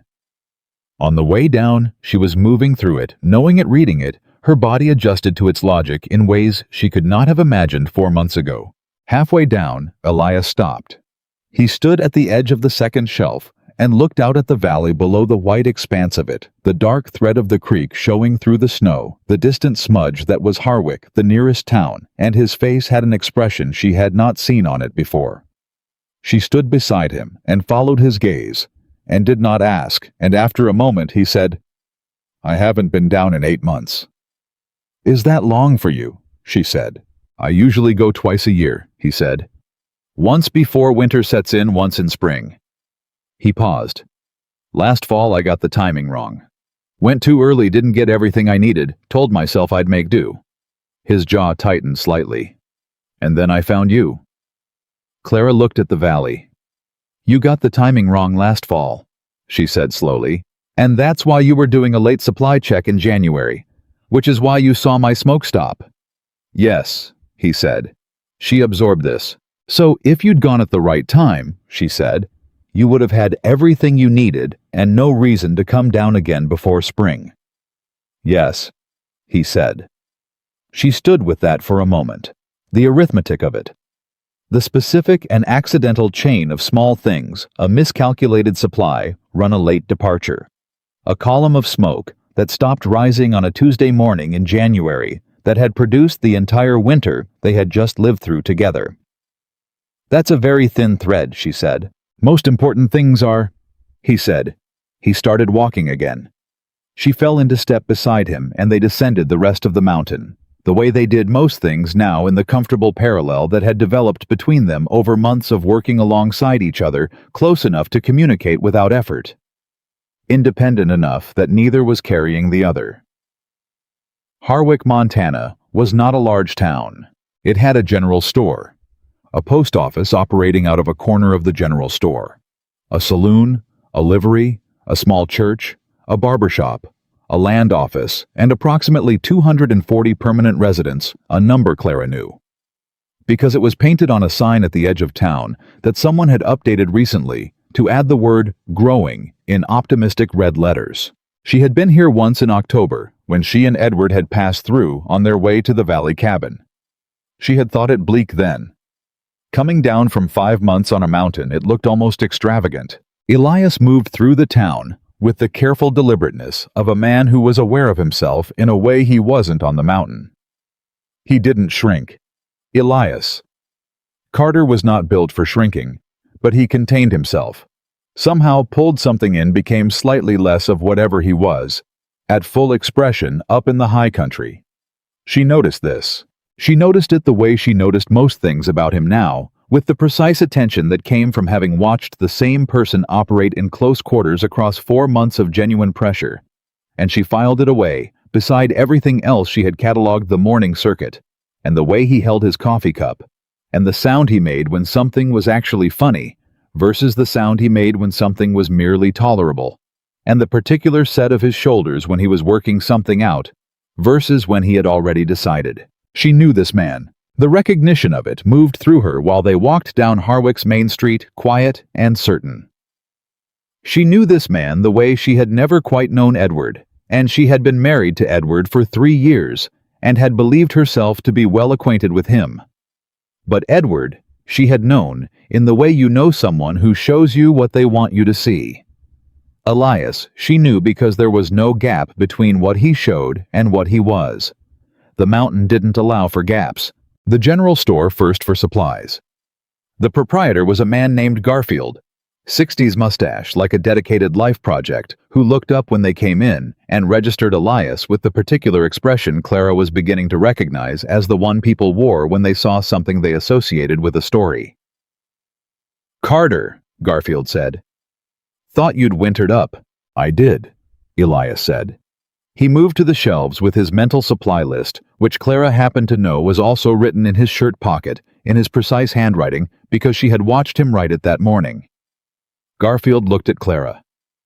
"Mrs. Whitmore," she said before he could ask. "Clara Whitmore. My husband and I came through in October. He passed in the winter." "I'm sorry to hear it, ma'am," Garfield said with the practiced condolence of a man who had heard a lot of frontier death. "Settled up in the valley." "I was," she said. "I've been on the North Ridge since January." Garfield looked between her and Elias's back. "Carter's Ridge," he said. "Yes," Clara said. Another look. "Well," Garfield said, and left it at that with the pragmatic discretion of a man who understood that the frontier made unusual arrangements necessary and that judging them was not profitable. Clara handled the supply negotiation while Elias carried things to the counter, which was an arrangement that had developed naturally from the discovery early in their acquaintance that Clara's accounting training made her significantly better at purchase transactions than Elias, who tended to pay whatever was asked, because he found the negotiation distasteful and expensive in terms of social energy. "That flour is priced for someone who doesn't know what flour costs," she told Garfield pleasantly. "It's spring pricing, ma'am," Garfield said. "Supply's been limited." "The supply wagon from Billings came through 2 weeks ago," Clara said. "I can see 3 full sacks behind you. Would you like to try the spring pricing argument again, or shall we move to what the flour actually costs?" Garfield looked at her for a moment. He revised the flour price. Elias behind her said nothing, but she felt something radiating from him that in a less contained man she would have called amusement. The letters went to the post office corner, where a thin young man who could not have been more than 19 handled them with impressive seriousness. Clara paid the postage for both and handed over her letter to her sister, and then with both hands and a deliberateness, she felt the occasion deserved Elias's letter to his mother. She watched it disappear into the mailbag. Elias stood beside her. "It's done," she said. "Yes," he said. "Whatever she says back," Clara said quietly. "Whatever she writes, it'll be worth it, for her to know." He was quiet. "I know," he said. They were preparing to leave the store when it happened. 2 men came in through the front door. Clara noticed them the way she noticed everything, now immediately specifically the information assembled in the first 3 seconds before she had consciously decided to pay attention. They were trail-worn in a way that was different from the ordinary trail-worn of honest travelers. Their clothes were dirty in the wrong way, not the dirt of hard work, but the dirt of evasion, men who had been moving rather than doing. They were both armed, which was not unusual, but the way they wore their arms was too practiced, too ready. She didn't move. She didn't look at Elias, but she shifted her weight very slightly toward the counter edge where she had set her pack and where the rifle was. The taller of the 2 men, she would later describe him as having a broken nose that had been reset badly and eyes too close together for anything honest to live between them, looked around the store with the focused assessment of someone taking inventory. His eyes landed on Clara, then on Elias. Then, and this was the thing she caught that most people might have missed, they went back to Clara. "Morning," the tall one said to Garfield. "We're looking for a place to resupply. Just passing through." "Welcome to do so," Garfield said. His voice had changed very slightly.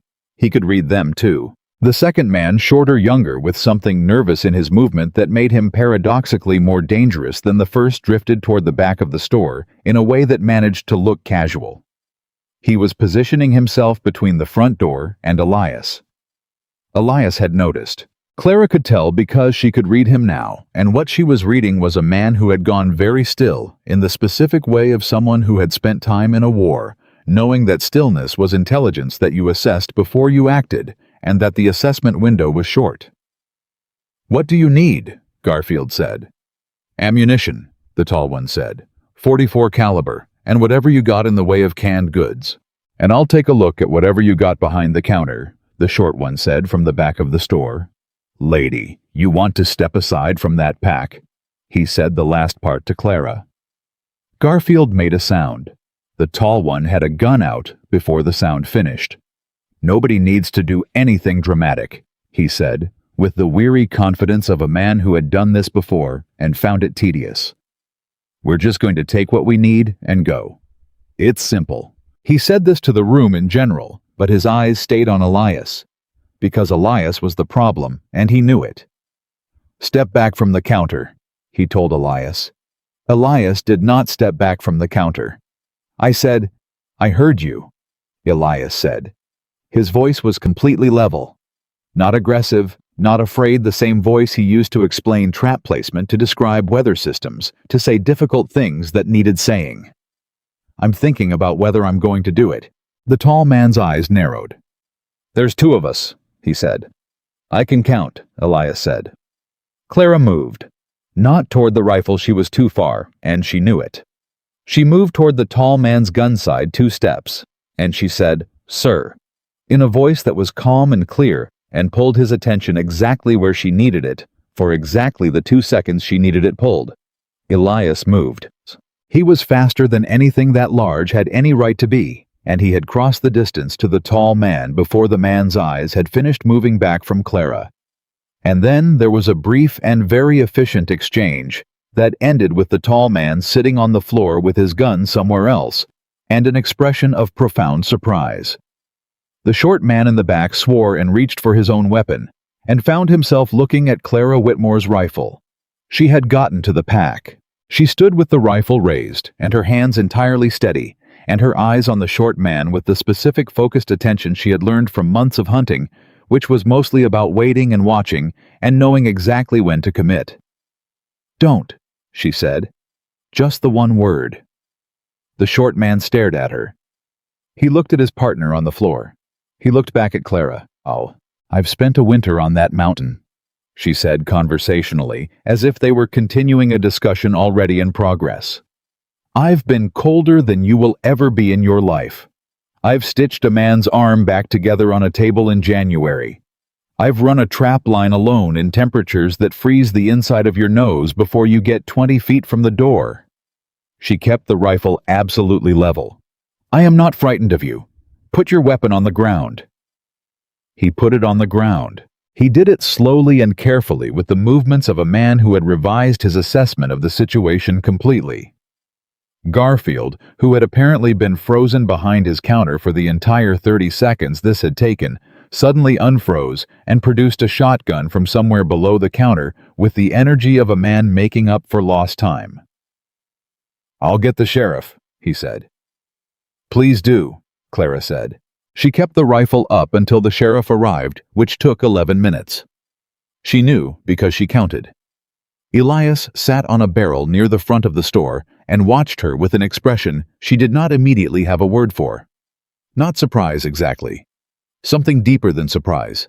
Something that had been building toward this moment from some distance off and had arrived without announcing itself. The sheriff, a broad, practical man named Adler, who looked like he had handled worse things than this before breakfast, took charge of the 2 men with efficient displeasure and asked his questions and wrote his report, and eventually turned to Clara and said, "Ma'am, that was either very brave or very foolish." "I didn't feel like I had a choice," Clara said. "You know," Adler said, "I get told that by brave people and foolish people both. The difference is, the brave ones are right." He looked at her steadily. "You were right." He tipped his hat. He left. Garfield set a bottle of whiskey on the counter without comment. Elias poured 2 cups without comment. Clara sat down on the barrel he had vacated and took the cup and drank from it, and discovered that her hands, which had been perfectly steady for the entire duration, were now shaking. She looked at them. "There it is," she said to no one. "Adrenaline," Elias said. "Takes a few minutes to settle." "I know what it is," she said. She stopped, looked at her hands. "When it was happening, I wasn't thinking about being frightened. I was just thinking about what needed doing." "That's how it works," he said. "The fear comes after." She looked at him. "Is that how it was in the war?" she said. "Yes," he said. "Exactly like that." She wrapped both hands around the cup and let the shaking run its course. "You moved very fast," she said. "So did you," he said. "I pulled his attention," she said. "That's all. 2 steps and a word." "That's not all," he said. "That was the whole thing. I couldn't have gotten to him without that 2 seconds." He looked at her steadily. "You knew that." "I was hoping it would work," she said. "It worked," he said. She drank more whiskey and felt the shaking ease and thought about the specific decision she had made in the second, between seeing the gun and moving. Not a dramatic decision, not a heroic one, just a very fast and very clear assessment of what the situation required and who was in the best position to provide which part of it. "We worked well together," she said. "Yes," he said. "We did. We've been working well together for 4 months," she said. "So I don't know why that should surprise me, but—" She paused. "There's a difference between working well together at traps and working well together when someone's pointing a gun at you." "There is," he said. "You trusted me to do my part," she said. "You trusted me to do mine," he said. She looked at him. He looked at her. In the background, Garfield was quietly restoring order to his store, moving around them with the tactful invisibility of a man who understood he was not the most important thing in the room. "I think," Clara said carefully, because she wanted to say this right, "that I would like to go back up the mountain now." Something shifted in Elias's expression. "The supplies aren't fully loaded," he said. "I know," she said. "I mean eventually. When we're done here, I want to go back." A pause. "To the cabin," he said. "Home," she said. The word surprised her as much as it seemed to surprise him. She let it stand. He looked at her for a moment with an expression she was still learning something new in the vocabulary of his face. Something that had not been there before January, and was there now, and growing clearer. Not complicated, not hidden, just large. The way certain feelings are too large for a person who hasn't felt them in a long time to know what to do with at first. "All right," he said quietly. They finished in town by early afternoon and began the climb back as the light was still good. Halfway up on the second shelf, Elias stopped. He turned to her. He said, "There's something I need to say." His voice had the specific quality of a man who had been building toward a sentence for some time, and had decided that waiting for a better moment was a strategy for never saying anything at all. Clara stopped. She turned to face him. "All right," she said. "I've been alone on that mountain for 15 years, he said, "by choice, because it was easier than the alternative, because every time I thought about letting someone matter to me, I thought about James, and I thought about every man I watched die in that war who had mattered to someone, and I thought about what it cost the people who were left." He paused. "And I decided that the cost was too high, that the safest thing was not to let it happen." Clara stood on the mountain in the late March light and listened. "And then I found you," he said, "sitting in that chair with a rifle, and I couldn't leave, and I'm not sure I entirely understand the specific moment when it changed, when you stopped being a woman. I was trying to keep alive, and started being—" He stopped. Tried again. "You improved my trap line," he said. "You stitched my arm. You carried my letter to my mother like it was something sacred, and you didn't once make me feel—" He searched for the word. "Handled. Like I needed managing." Another pause. "I don't love being managed." "I know," she said. "You know everything," he said, and there was something rough in his voice that was not quite humor and not quite grief, and was both of them at once. "You wrote it all down." She almost smiled. "Elias," she said, I don't have the language for this," he said with the rare frustration of a man for whom precision was a virtue being required to work in territory where precision failed. "I'm better with practical things. Facts. I can tell you that the sun sets 40 minutes later than it did in January. I can tell you that the east trap line produces better since you adjusted the placement. I can tell you that I slept better this winter than I have in 15 years, and that the cabin is—" He stopped. That the cabin is not what it was before you came. What was it before? She said. He looked at her. Just a place I didn't die in, he said. The wind moved across the mountain. Clara stood with that sentence for a moment, feeling its full weight. And now? She said. Now it's somewhere I want to come back to, he said. She breathed. That's what I'm trying to say, he said. I don't know how to say the rest of it. The part that's bigger than the practical things. I don't have practice with that part. You don't have to be eloquent, she said. I'm not eloquent, he said. I know, she said. It's one of the things She stopped. She had been about to say and had discovered midway through the word that it was not the right word, that the word she was reaching for was larger than that, and she was standing on a mountain in March saying things she had not entirely planned to say either, so they were even. I stayed, she said instead. I stayed all winter. I'm going back up right now. I think you know what that means. He looked at her. I think I do, he said. Then say the rest of it, she said. The part you don't have the language for. Just say what's true. You're good at true things. A pause. I don't want you to leave, he said. Not in spring, not when the pass is open fully. He exhaled. I want you to stay. I'm not leaving, she said. I want you to stay because you want to, he said. Not because you need the shelter. Not because the alternative is the valley cabin and a winter you can't survive. Because you... He stopped. Because Elias, she said. Because I love you, he said.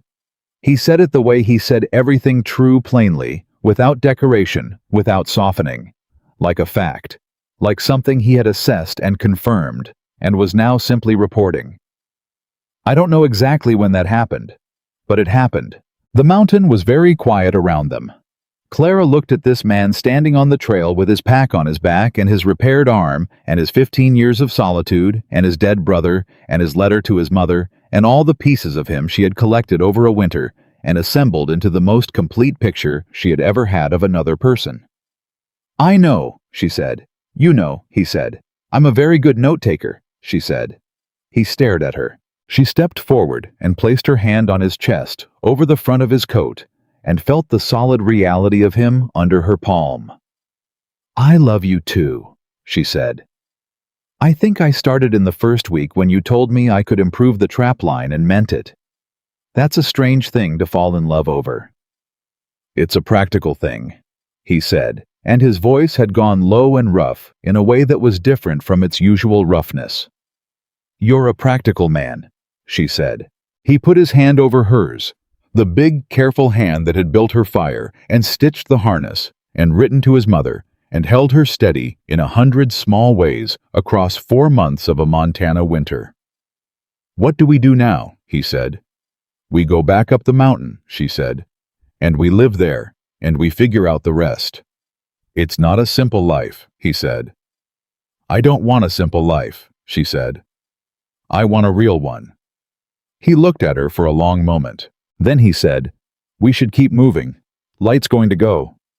I know, she said. She didn't move her hand immediately.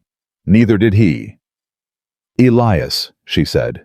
When we get back, she said. To the cabin. When we get home. She said the word deliberately this time. I need you to tell me one more time what you just said. Inside by the fire without the packs.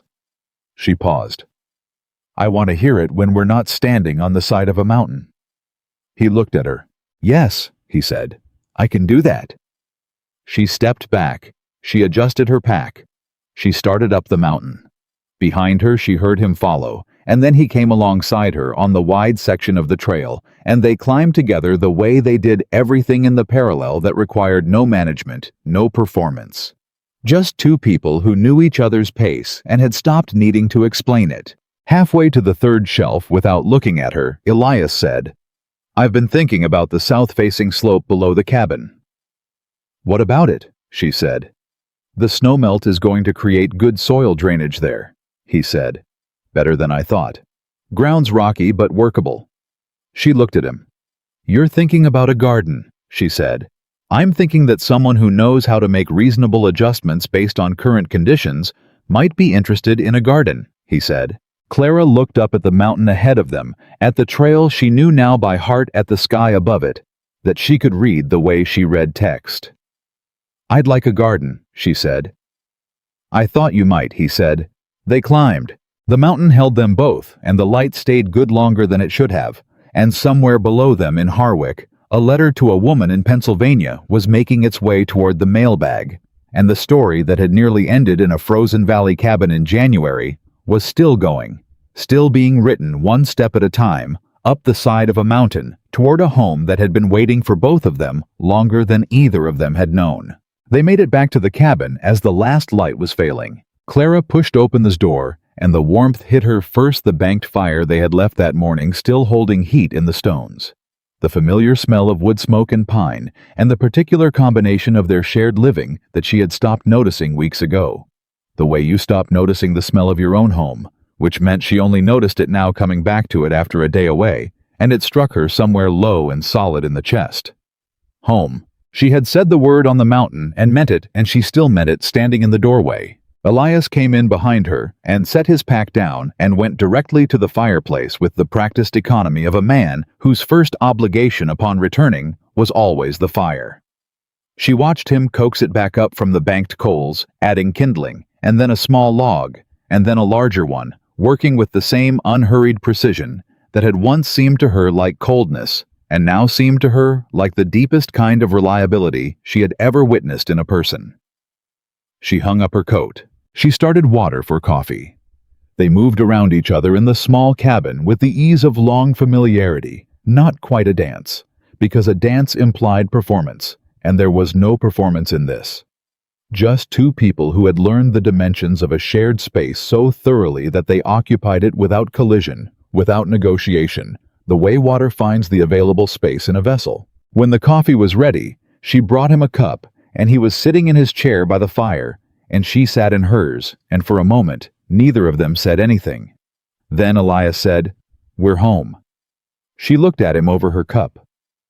"Yes," she said, "we are."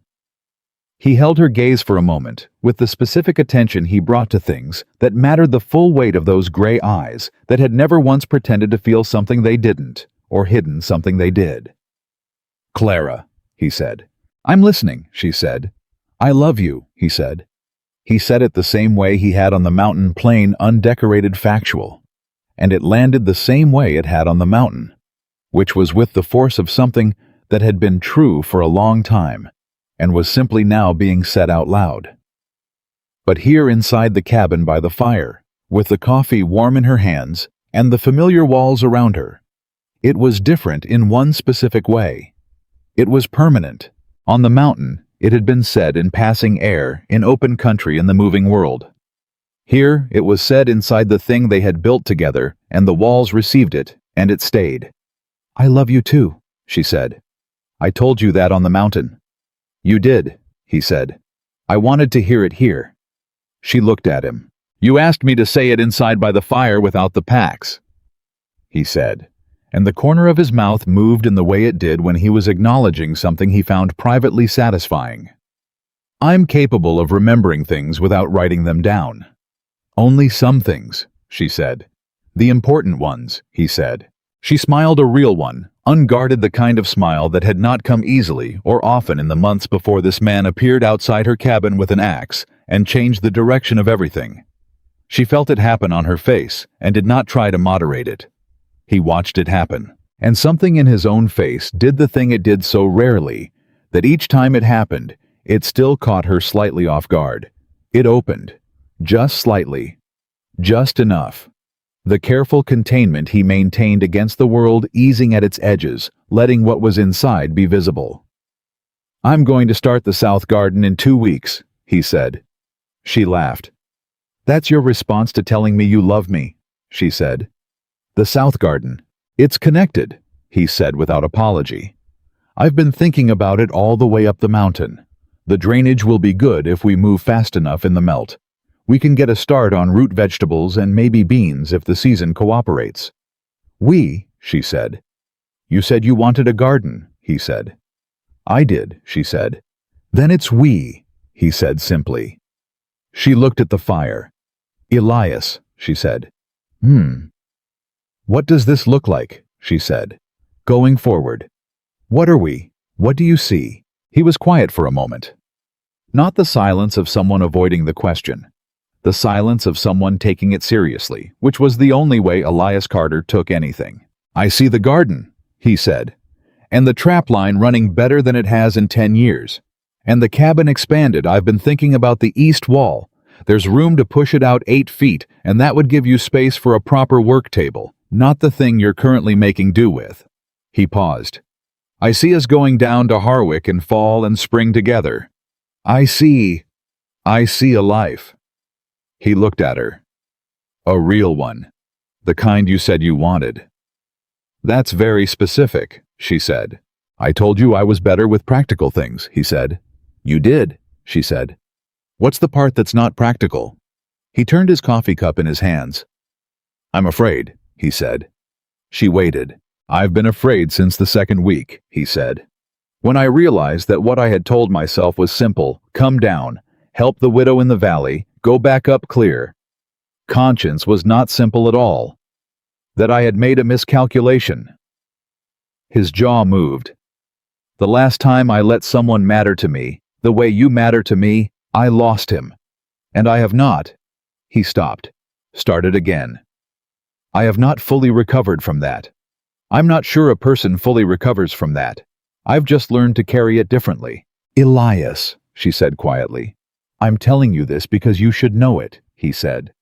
Not as a warning, not because I think it changes anything. Because you asked what's not practical, and this is the honest answer. I love you, and I'm afraid of what it will cost me if something happens to you. And I'm going to feel that every day for however long we have, and I want you to know it, so you understand when you see it. Clara set her cup down on the floor beside her chair. She leaned forward and took both his hands in both of hers, and held them, feeling the size of them. The roughness, the particular warmth of hands that had spent a winter doing necessary things. I know, she said. I have been afraid since January too. Not of this mountain, of you, of what it would mean to let someone matter again. She looked at their joined hands. Edward mattered to me. He did. But I was young when I married him, and I think I loved the idea of him more than I knew the reality of him. And when I lost him, I grieved the future. I thought we were going to have more than the man himself, and that made me feel guilty. For a long time. She looked up at Elias. I don't feel that way about you, she said. I know you, the reality of you, the morning circuit and the nightmares, and the letter you wouldn't write for 12 years, and the way you say important things quietly, like they're facts, because they are. I know you and I choose you, all of it, including the fear. He held her hands. Including the fear, he said. That's what you said to me on the second day, she said. When I told you I didn't want to become another man's burden. You said you didn't need someone to save you. Needed someone who could stand beside you. She squeezed his hands. Stand beside me, Elias. That's all I'm asking. He looked at her for a long moment. Then he said, I've been standing beside you since January. I know, she said. Don't stop. He didn't answer with words. He turned his hands and held hers instead of the other way around, and he held them with the solid certainty of a man who had made a decision and intended to keep it. They stayed like that for a while. The fire burned, and the coffee cooled, and the mountain held the night around them, and neither of them needed the silence to end. Spring came properly over the following 3 weeks. Clara watched it happen, the way she now watched everything on this mountain with educated attention, understanding what she was seeing, rather than simply experiencing it. She tracked the melt the way the snow receded in the patterns Elias had explained to her, starting on the south-facing slopes and working north the creek below, making itself heard before it made itself seen. She tracked the changes in animal movement as the mountain came back to itself, the trap sign shifting the birds, returning in the specific order Elias had described, and that she had written in her notebook. She started the south garden. Elias had broken the ground for her a project that took 3 days and involved him discovering that the rocky soil he had called workable was significantly less cooperative than anticipated, and saying things about it that she pretended not to hear from inside the cabin, because they made her lose the professional composure she was attempting to maintain. She planted root vegetables first, because the season made it necessary working the rows with a focus that she recognized as her father's accounting precision translated into a different medium. Onions and turnips and carrots and beets set in with the same care she had brought to the shelf inventory, the same logic of knowing what you had and where it was and when you would need it. Elias watched her work. "You're spacing those too close," he said on the second day. "I'm spacing them at 6 inches, she said, "which is the correct spacing for root vegetables in dense soil." "This isn't dense soil," he said. "This is mostly anger and gravel." She looked at the ground. She looked at him. "Anger and gravel needs more space," she said. "Everything needs more space when it's fighting for it," he said. She adjusted the spacing. She wrote the adjustment in her notebook. "You're writing that down," he said. "I write everything down," she said. "You know everything about this mountain," he said. "You don't need to write it down anymore." She looked up at him. "I write it down so that if something happens to me," she said, "the information exists, so it's not lost." She paused. "So you'd have it." He went very still. "Nothing is going to happen to you," he said. "Elias," she said gently. "Things happen. We both know that better than most. I'm not being morbid. I'm being practical." She closed the notebook. "The same way you built this cabin to survive 2 winters when you only needed to survive 1. You plan for what you can't predict. That's what the notebook is." He looked at the notebook for a moment. "You planned that notebook for me," he said. "And for myself," she said. "And for anyone who comes after and needs to know how this mountain works." She picked up the trowel. "It's not about dying. It's about leaving something useful behind in case." He was quiet for a long moment. Then he said, "Can I add to it?" She looked at him. "The notebook," he said. "The things I know that you haven't written down yet. The spring sign on the north face, the way the creek reads in flood season. There are things I know about this range that I've never told anyone because there was never anyone to tell." Something moved through Clara that she did not entirely have words for. "Yes," she said. "Of course." He crouched down in the garden beside her. "Move over," he said. "I'll show you the beet placement." She moved over. They planted the garden together for the rest of that afternoon, and Elias talked while they worked, not in the careful, measured way he spoke, when he was deciding whether to say something, but freely, the way she had heard him talk only a handful of times. The way a river moves when the rocks aren't in the way. Telling her things about the mountain that were not in her notebook. Things that lived only in the 15 years of his knowledge, and she listened and committed it to memory. And that evening, she wrote it all down. It was on the first warm evening of late April that the letter arrived. They had gone down to Harwick for the spring supply run 3 weeks after the south garden was planted, and Garfield had handed over the mail with the particular expression of a man presiding over something he found satisfying. One letter for Clara from her sister Margaret in Boston, thick and promising. One letter for Elias Carter in handwriting, neither of them recognized at first, and then Elias held it and went still. "Pennsylvania postmark," Clara said quietly. He looked at the outside of the envelope. "She wrote back," he said. His voice was entirely level, and his face was still, but his hands were not there. Was something in them. A slight change in the way he held the envelope, the careful pressure of a man holding something he was afraid of. "Do you want to read it here?" Clara said. "No," he said. "All right," she said. "We'll take it home." He put it in his coat pocket. He did not take it out for the rest of the day in town. He managed the supply transaction with his usual efficiency, said what was necessary to Garfield and to the sheriff, who stopped them on the street to say the 2 men from the store had been charged and would be tried in Billings in the fall. And he was entirely himself, through all of it, steady, direct, present. But the coat pocket with the letter in it was a thing she was aware of the whole time, a kind of gravity she could feel him orienting around without acknowledging. They were halfway up the mountain on the second shelf when he stopped. He put his hand in his pocket and took out the letter. He looked at it for a moment. Then he held it out to Clara. She looked at him. "Read it to me," he said. "Please." She took the letter. She opened it carefully. The handwriting inside was small and neat and slightly wavering in the way of older hands, not weak, but lived in the handwriting of a woman who had written a great many things across a great many years. Clara read. She read the whole letter standing on the mountain with the spring light coming clean and cold across the snow, while Elias stood beside her and watched her face rather than the page. When she finished, she lowered the letter. She did not say anything for a moment. "She's alive," he said, not a question. He could see it in her face. "She's alive," Clara said. "She's 71 years old, and she lives with your cousin Daniel and his family in Harrisburg, and she says—" Clara stopped, cleared her throat. "She says she knew you were alive because she prayed for it every morning for 15 years, and she trusted the Lord to give her the truth of it eventually, and apparently he did." She paused. "She says your room in the house is still there, that Daniel's family uses it as a sitting room, but that she still thinks of it as yours." Elias was looking at the distance. "She says," Clara continued carefully, "that she is not angry. She says she was never angry. She says she understood why you went away, and she let you go in her heart, because she could see that you needed to, and that what she could not do was stop hoping you would come back someday." A pause.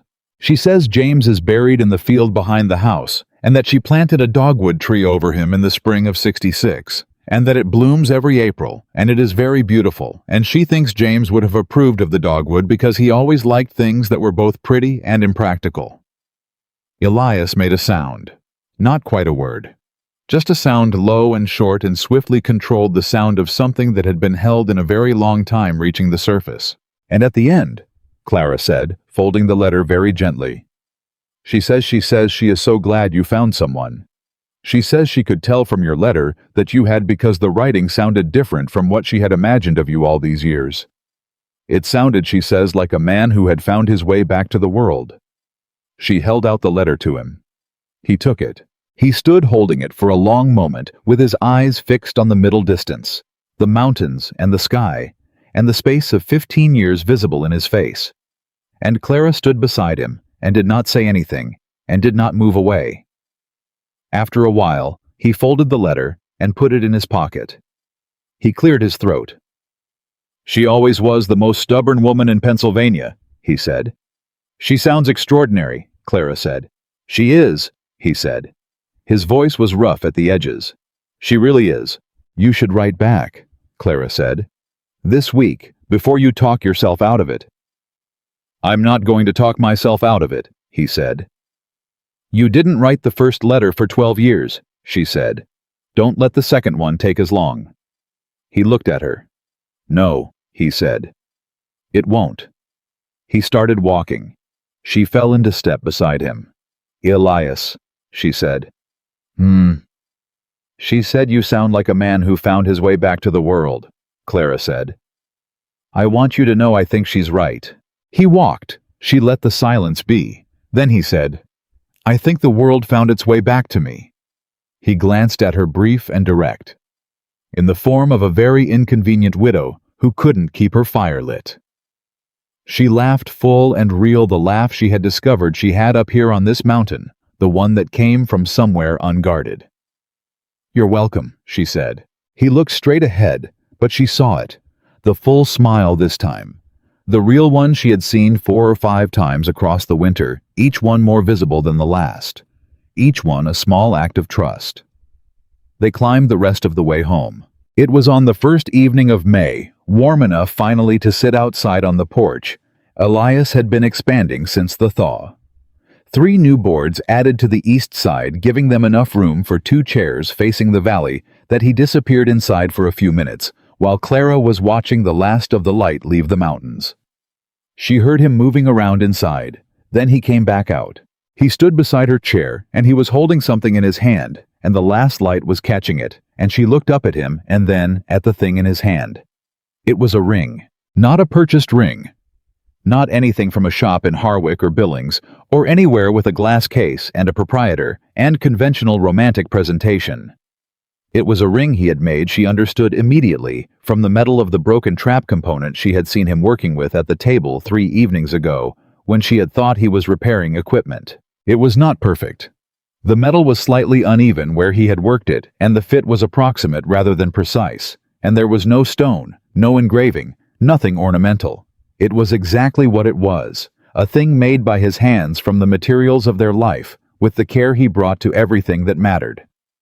Clara stood up. She did not know she was going to do it until she did.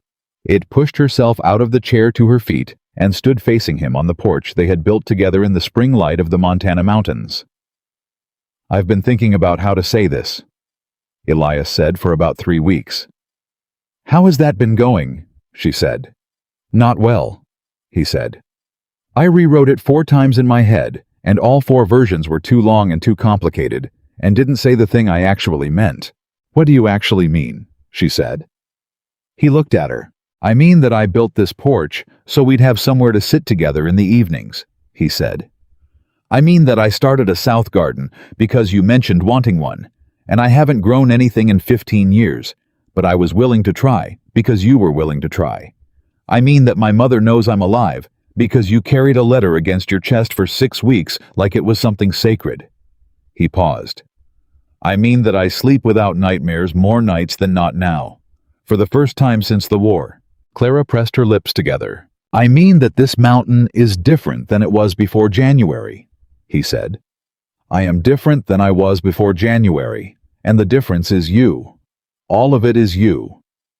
He held the ring in his open palm, the imperfect handmade ring that was somehow more eloquent than anything a jeweler could have produced. "So I'm asking Clara Whitmore if you'll stay, not because you need to, not because the winter makes it necessary, but because you want to, because this is yours as much as it's mine." He paused. "Because you are the best part of everything I have left." Clara looked at the ring. She looked at the man holding it. This large, quiet, complicated man who had walked out of 15 years of solitude and chosen her with the same direct and unambiguous certainty he brought to everything he chose, who had rebuilt her fire and taught her to run a trap line, and written to his mother and planted a garden and built a porch and made a ring from spare parts, because that was how he loved, not in grand gestures, but in permanent ones. She thought about the valley cabin, the cold chair and the empty plates, and the rifle in her hands on a Tuesday morning in January, and the sound outside an axe splitting wood that had stopped her. She thought about the climb, the stitches, the letter, the 2 men in the store, and the way they had moved together without discussion, because they already knew each other's pace, each other's capabilities, each other's way of solving the problem in front of them. She thought about love. Not the love she had known before, the hopeful and slightly anxious love of a young woman who had chosen a dreamer because dreamers were exciting, and had not yet learned that what she needed was not excitement, but steadiness, not grand plans, but the man who showed up every morning and built the fire and said the difficult things plainly because he respected her enough not to dress them up. She thought about what it meant to be chosen by someone who didn't choose carelessly. "Yes," she said. She said it the same way he said everything that mattered, plainly, like a fact, like something she had assessed and confirmed and was now simply reporting. He placed the ring on her finger. It fit well enough. Everything that mattered fit well enough. She put her hand against his chest and felt him breathe, and he put his hand over hers the way he had on the mountain, the solid covering weight of it, and they stood on the porch they had built and looked out at the valley below and the mountains beyond it, and the enormous Montana sky going dark above everything. "I want to tell your mother," Clara said. "I'll write tomorrow," he said. "And my sister," she said. "Write her too," he said. "She's going to want to come visit," Clara said. "That's a long way to come," he said. "She's a very determined woman," Clara said. "She gets it from my mother." Sounds familiar, Elias said. She looked up at him. He looked at her. And then something happened that had happened 4 or 5 times across the winter, each time more visible than the last. He smiled fully, the unguarded version, the one she had been collecting, like the most valuable thing on this mountain. The one that changed his entire face from something reserved and weathered into something that showed her exactly who he was underneath all the careful containment. She reached up and put her hand on his face. He let her. He covered her hand with his own and held it there against his cheek, and they stayed like that in the failing light while the mountain breathed around them, and the first stars came out over the valley, and the south garden waited in the dark, below the cabin, with everything planted in it that they intended to grow. In the weeks that followed, the cabin changed. Not dramatically. Elias did not make dramatic changes, and neither did Clara. But it changed the way living things change steadily, and in the direction of more rather than less. The east wall expansion happened in late May, giving Clara the work table she had been making do without, and the new space reorganized everything in a way that made the cabin breathe differently. Feel more deliberate, more like a house built for 2 people who had both had a say in it, rather than one person's structure expanded to accommodate a second. The garden came up. Slowly at first, and then all at once the way growth happens when the conditions are finally right, and Clara stood over the first green shoots, pushing through the angry gravel soil, and felt something she identified after a moment as vindication. "The beets are coming," she told Elias. He came and looked at the beets. "So they are," he said. "You doubted the beets," she said. "I doubted the spacing," he said. "The spacing was correct," she said. "The spacing was adjusted," he said. "Correctly," she said. He looked at her. "Correctly," he agreed. She wrote it in the notebook. "Beet spacing 8 inches. Correct." "You wrote that down," he said. "For posterity," she said. He shook his head. But the smile was there, the real one, and she saw it and counted it among her best days. The letter from his mother when the response to their joint letter arrived in late June. She and Elias had written it together at the table, him dictating, and her writing, and both of them arguing productively about what to include, contained something Clara had not expected.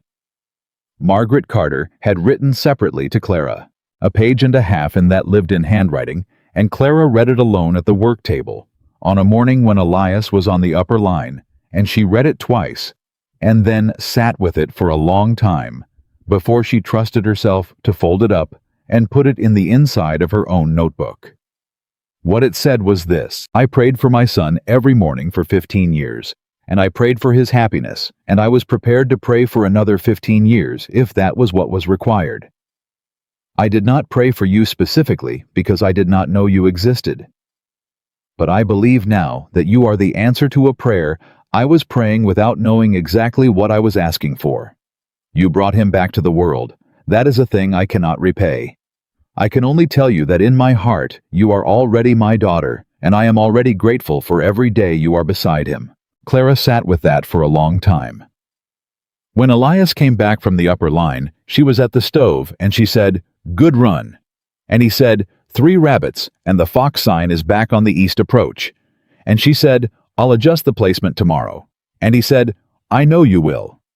And she turned and looked at him in the familiar kitchen of their shared life and thought, this is the thing, this ordinary, extraordinary thing. Summer moved through the mountain with the confidence of a season that had earned its place. Clara ran the trap line alone and with Elias and learned new things and wrote them all down and taught some of them back to him. When he had missed something she had caught, and he listened without the defensiveness of a man whose pride required him to know more than she did, which she had come to understand was one of his most remarkable qualities, the security of a man who did not feel diminished by competence in others. They talked in the evenings about things they had not talked about through the winter, not because they had avoided them, but because the winter had required a certain economy of disclosure, and now they had time for more.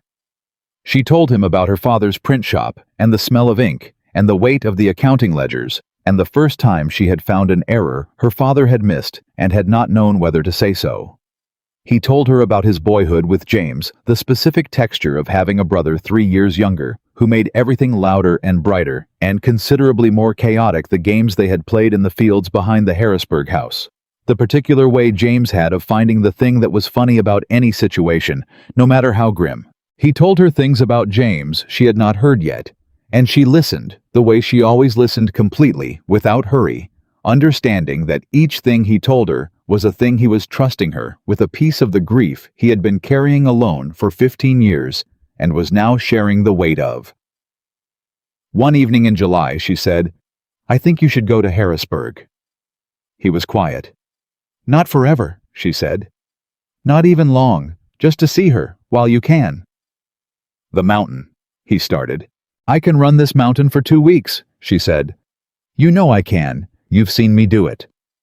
"It's not about whether you can," he said. "I know," she said. "What's it about?" He was quiet for a long time. "I don't know who I am there," he said finally. "Here I know exactly who I am. What I am. I've built every piece of it." He paused.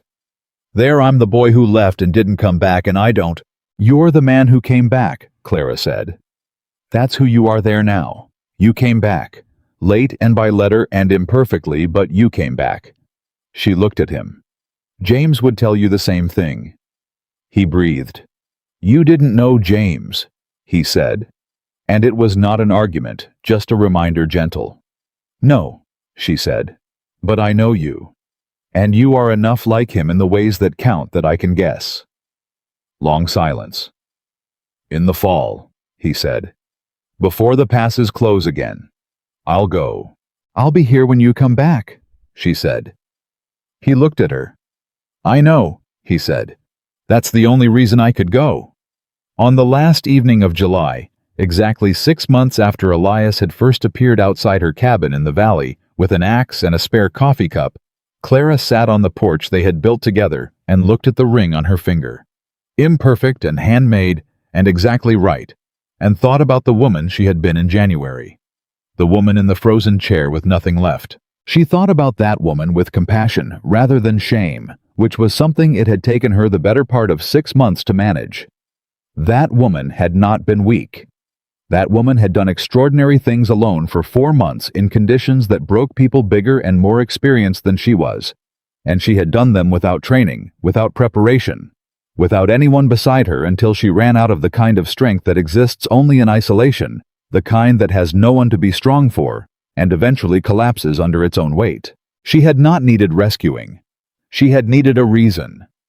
And then Elias had come out of the wilderness with firewood and a spare cup, and 15 years of solitude. He was apparently ready without knowing it to end, and he had not rescued her. He had shown her by example and instruction and sheer persistent presence that she was already everything she needed to be.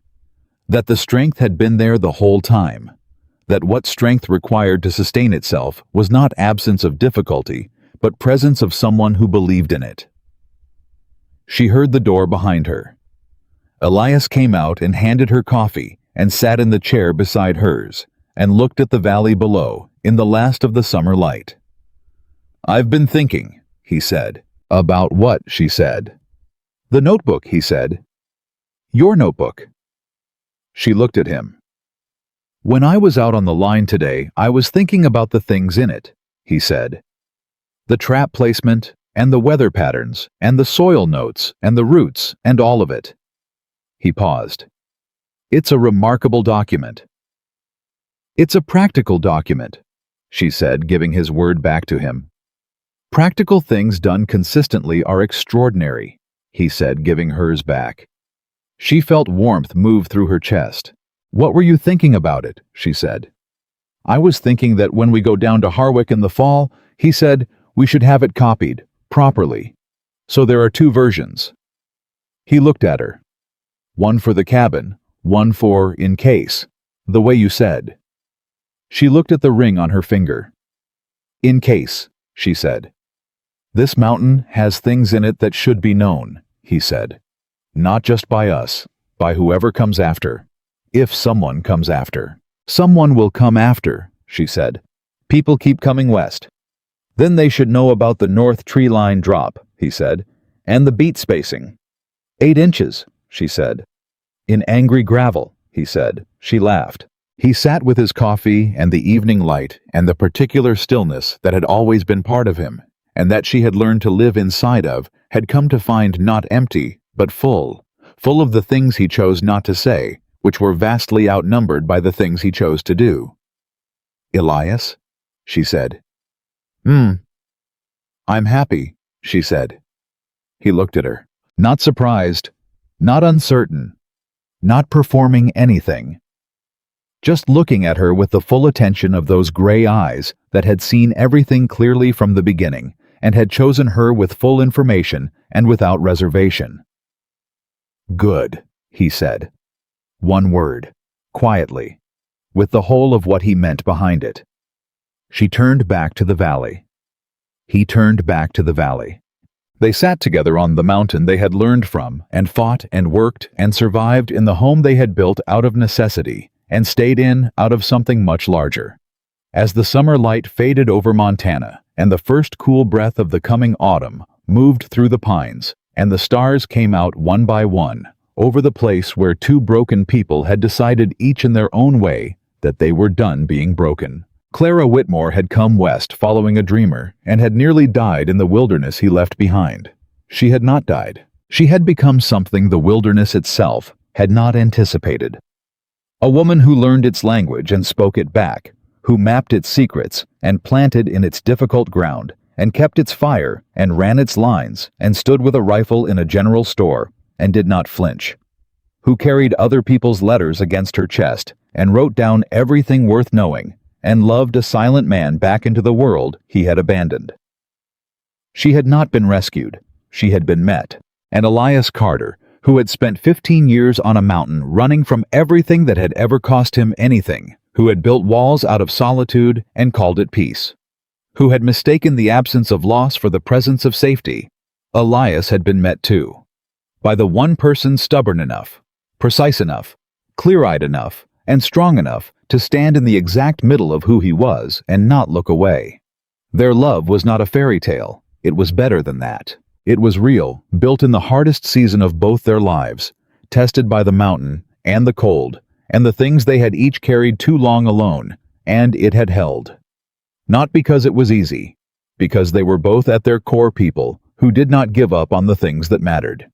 And they had decided, each looking at the other with full information and clear eyes, that this was the thing that mattered most. On the mountain in Montana, as summer turned toward fall, and the days began to shorten, and the South Garden came in, and the notebooks filled, and the letters traveled back and forth to Harrisburg.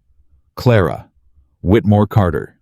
She had taken his name quietly, simply, the way she did. Everything that was decided tended the life she had built from the ruins of the one she'd lost. And every morning without fail, the fire was lit. And every morning without fail, he was there. And that was enough. That was everything.